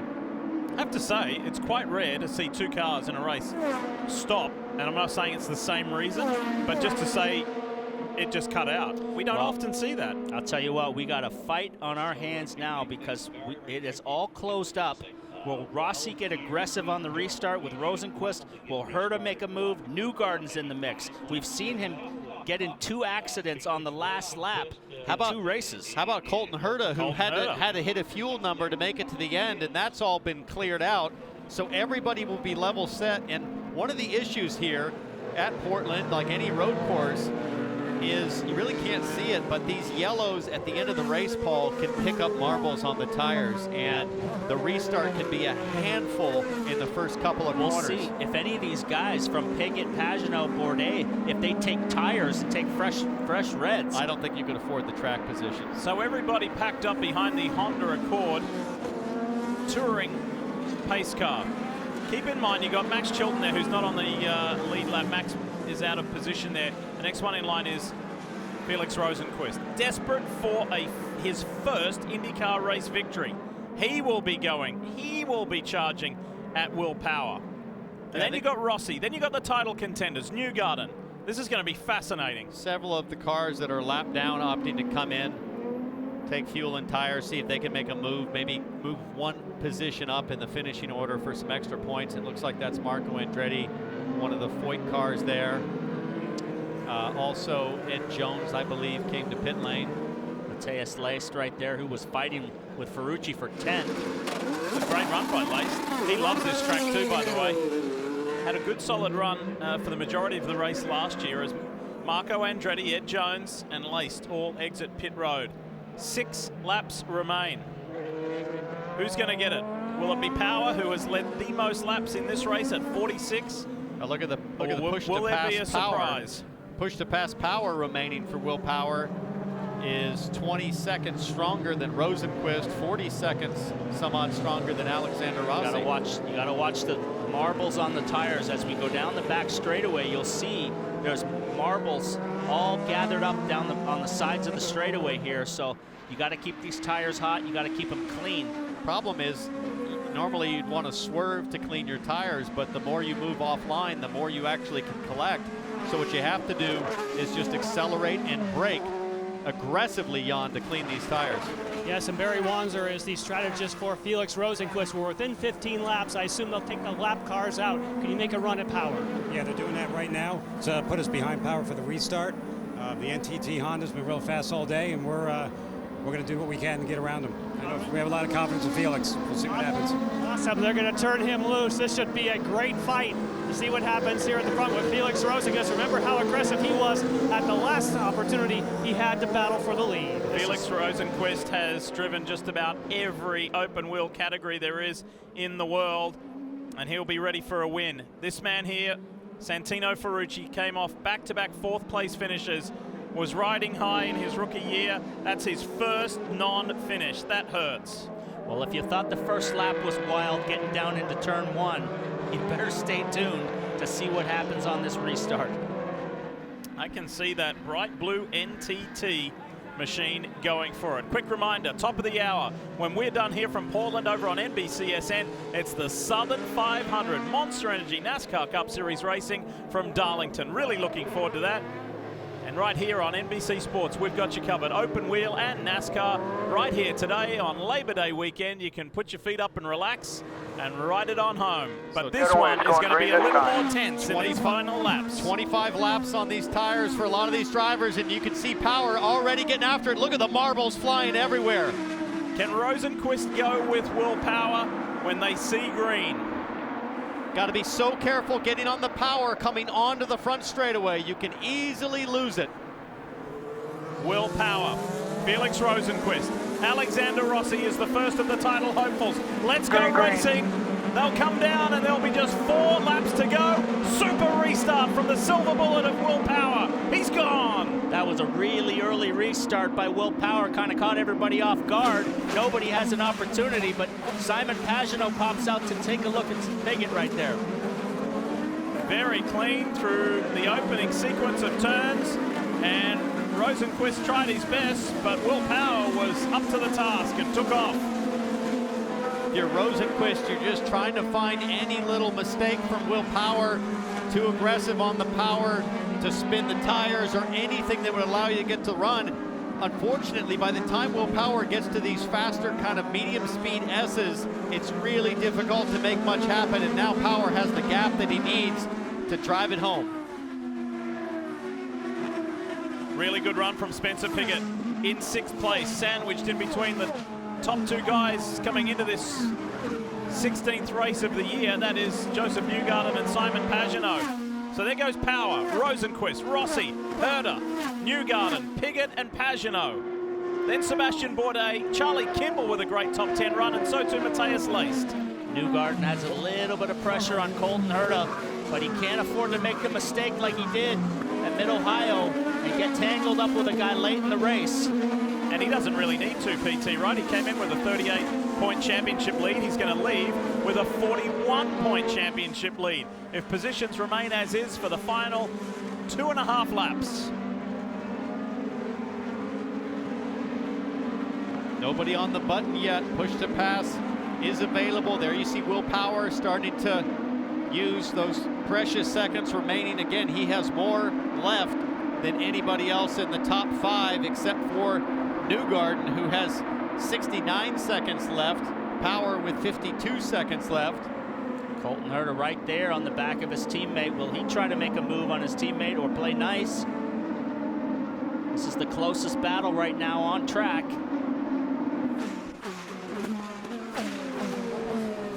So there you see Colton Herder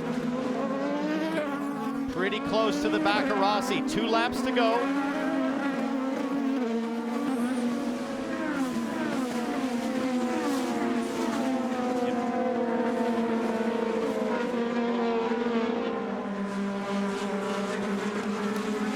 And here comes Newgarden. I mean, I think this battle between Herder and Rossi, really the quickest car here is Joseph Newgarden. And Paul, once again, we're at the end of a race with Newgarden in the points lead. How aggressive is he going to be with a lap and a half to go? It's bit him hard the last 2 races. Colton Herder got really sideways onto the back straightaway, and Newgarden is right there in the toe now. I think if he can do it down the front straight into turn 1, he will go for it. Oh, but if you're Tim Cindric, you've Say, got to no, think no, about getting no. on the radio and say, be smart here, make big percentage decisions. 1 to go, less than 2 miles. Be smart here. He's in the draft. There it is. There's the call. So Power within 2 miles of another victory, and it'll be 2 victories within the last 3 races. Championship leader Newgarden on screen in the Hitachi Chevrolet. Newgarden is right there on the back of Herder. If Herder makes a slip up like he did in turn 7, coming onto the back straightaway, will he make a go at it or play it safe? He's still right there.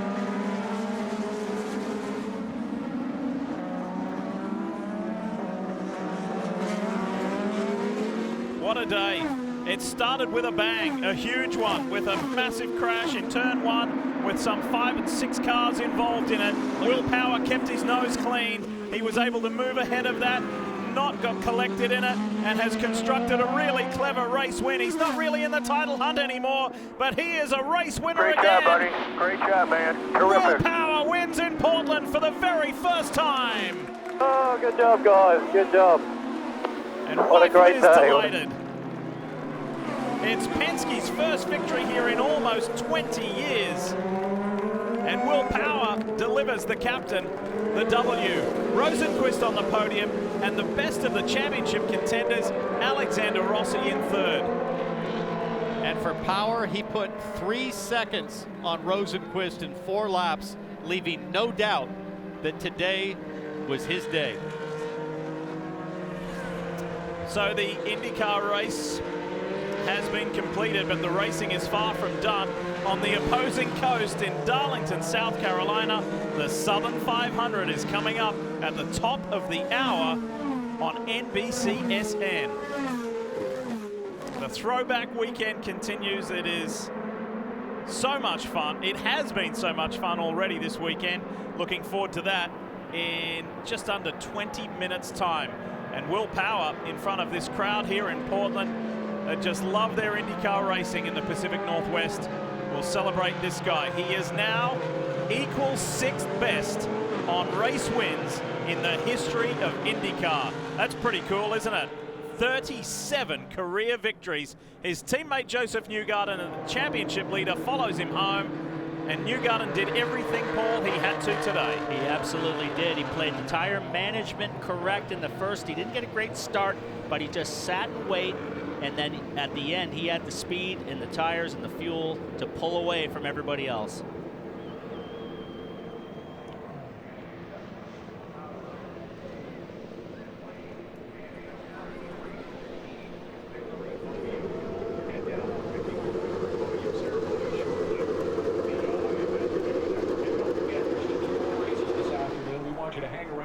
because they promise to be full of exciting action like we've seen today. Pulls into victory circle, and this will be a relief for him because he desperately wanted Townsend to win on a road course. He didn't feel like he maybe completely deserved that win at Pocono with the rain-shortened event, but now he'll have a lot to sigh of relief because it's been a frustrating year.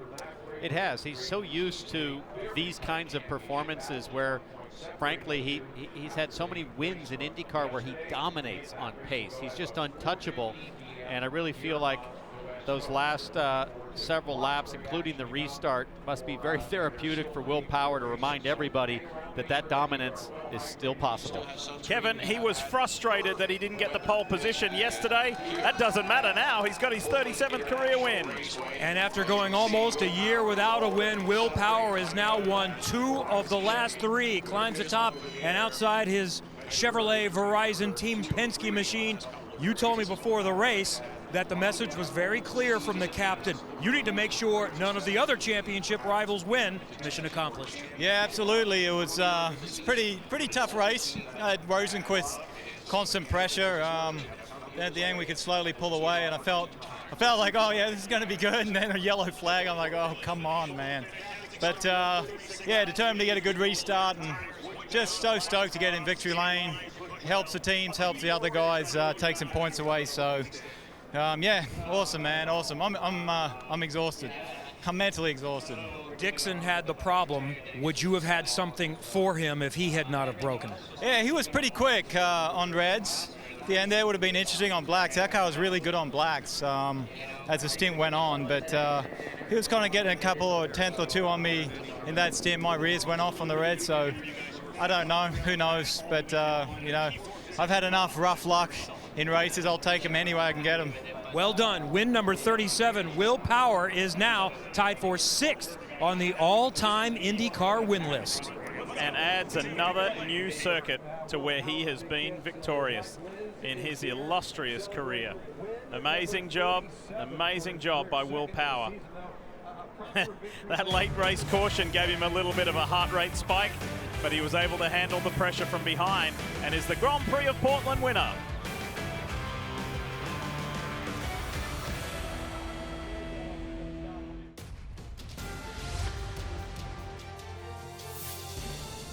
Welcome to the Honda NBC Sports Desk. Team Penske's Will Power victorious here in Portland, Oregon at the Grand Prix of Portland. Second to last race in this year's NTT INDYCAR Series Championship. He's not a title contender. However, his teammate Joseph Newgarden is the title leader, and he finished within the top 5. He did everything he had to do, and in fact grew his championship lead. Hi folks, Lee Diffie with you here at Portland International Raceway. It's been a beautiful afternoon, and it's been even better for Joseph Newgarden, who goes into the season finale well and truly in command, but it is a double points race. So IndyCar might be complete here in the Pacific Northwest. On the opposing coast in Darlington, South Carolina, we are preparing for the Southern 500 at Darlington Raceway. Really looking forward to that. And that's coming up at the top of the hour on NBCSN.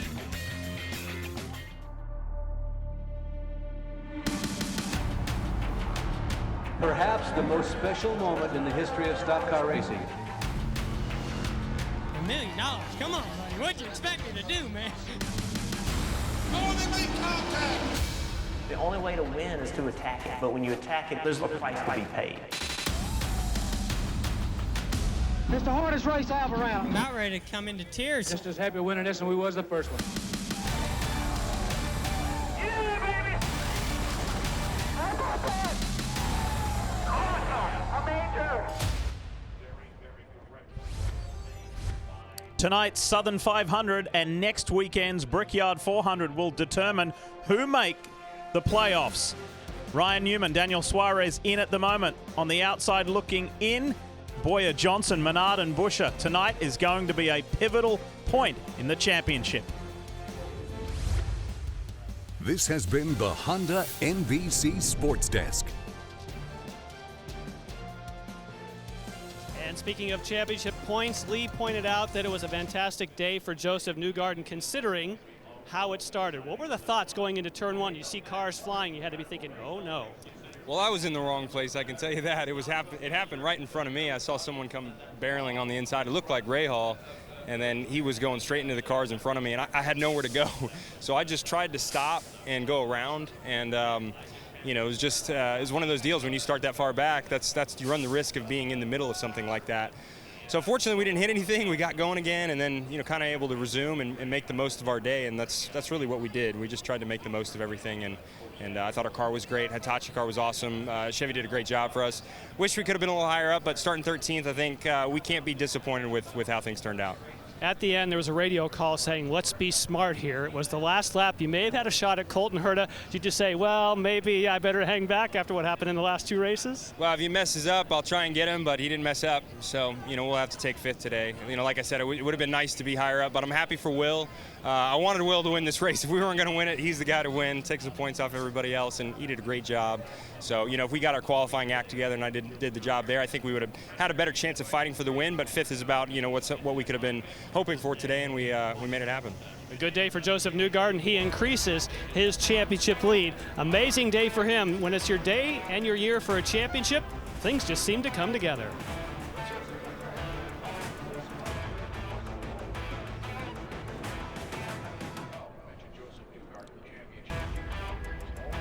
And then there was one race to go. And there'll only be one champion. Who's it going to be?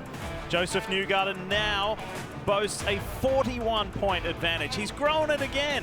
Incredible. And Rossi slides back into second. Simon Pagenaud is third, and Dixon finds himself, after a tough day, 85 points back. Let's join Dylan Welsh with Scott Dixon. And it looked like it was going to be Scott Dixon's day there for a while, but the car lost power. What did you feel leading up to that, or instantaneously there when it did lose power? Yeah, just instantly into turn 10, off the back straight, kind of lifted, downshifted, and then everything kind of went blank. The screen went out. The problem then too, once you lose power, you can't use the clutch, you can't use anything, can't shift down. So luckily we were kind of close to pit entry there, so at least we could coast for most of it in there. But a bummer, man. The car was, the PNC Bank car was super fast, super easy race for us. It's a shame to give away a win like that, especially in the situation that we were for the championship. Definitely makes it almost impossible now, but a lot of credit to the team. We had ourselves in a bit of a rough spot on Friday in practice 2, and were able to come back and almost very close to getting the pole. To then get Colton and kind of check out and just maintain a pace that we were maintaining pretty easily. So it's frustrating when you go out of races like that, but. We'll come back next couple of weeks and see what we can do at Monterey, Laguna, and see if we can get another win before the end of the year. Scott Dixon ends up 16th today, Jan. And of course for Alexander Rossi, better fortune than we saw for Scott Dixon, still alive in the championship. Well, you're now second, but 41 points. I know you wrung everything you could out of the car today, but 41 points going in with double points on the line. Feel like there's still a good shot here? Oh yeah, of course. Yeah, it just ultimately wasn't an awesome day for us, but it was still generally good, I guess, when you look at the positions we finished compared to others. But regardless, it's great to be on the podium from 7th for the Napa Andretti Honda team. We had 150 people here from Napa stores in the Pacific Northwest, and to be able to spray some champagne for them is a good thing. But ultimately, we just didn't have the pace of the front 2, which is disappointing, considering you go into every race trying to win, but it wasn't meant to be today. All right, well, thank you for waiting for us, and let's get to Robin. Simon Pagenaud started 18th, finished 7th. You're only 42 points out of the lead in 3rd place. Your chances? Well, Dixon's done it from 45, so we're in it, and it's pretty awesome. Pretty awesome to go to Laguna with a chance in the championship. I'm determined. We had a really good race today, and despite all the problems at the start, it was pretty eventful, but overall, it was a great day for Chevy, great day for Tim Penske, and can't wait for Laguna already. Thanks for being patient. Thanks for the quick answer. Lee Diffie?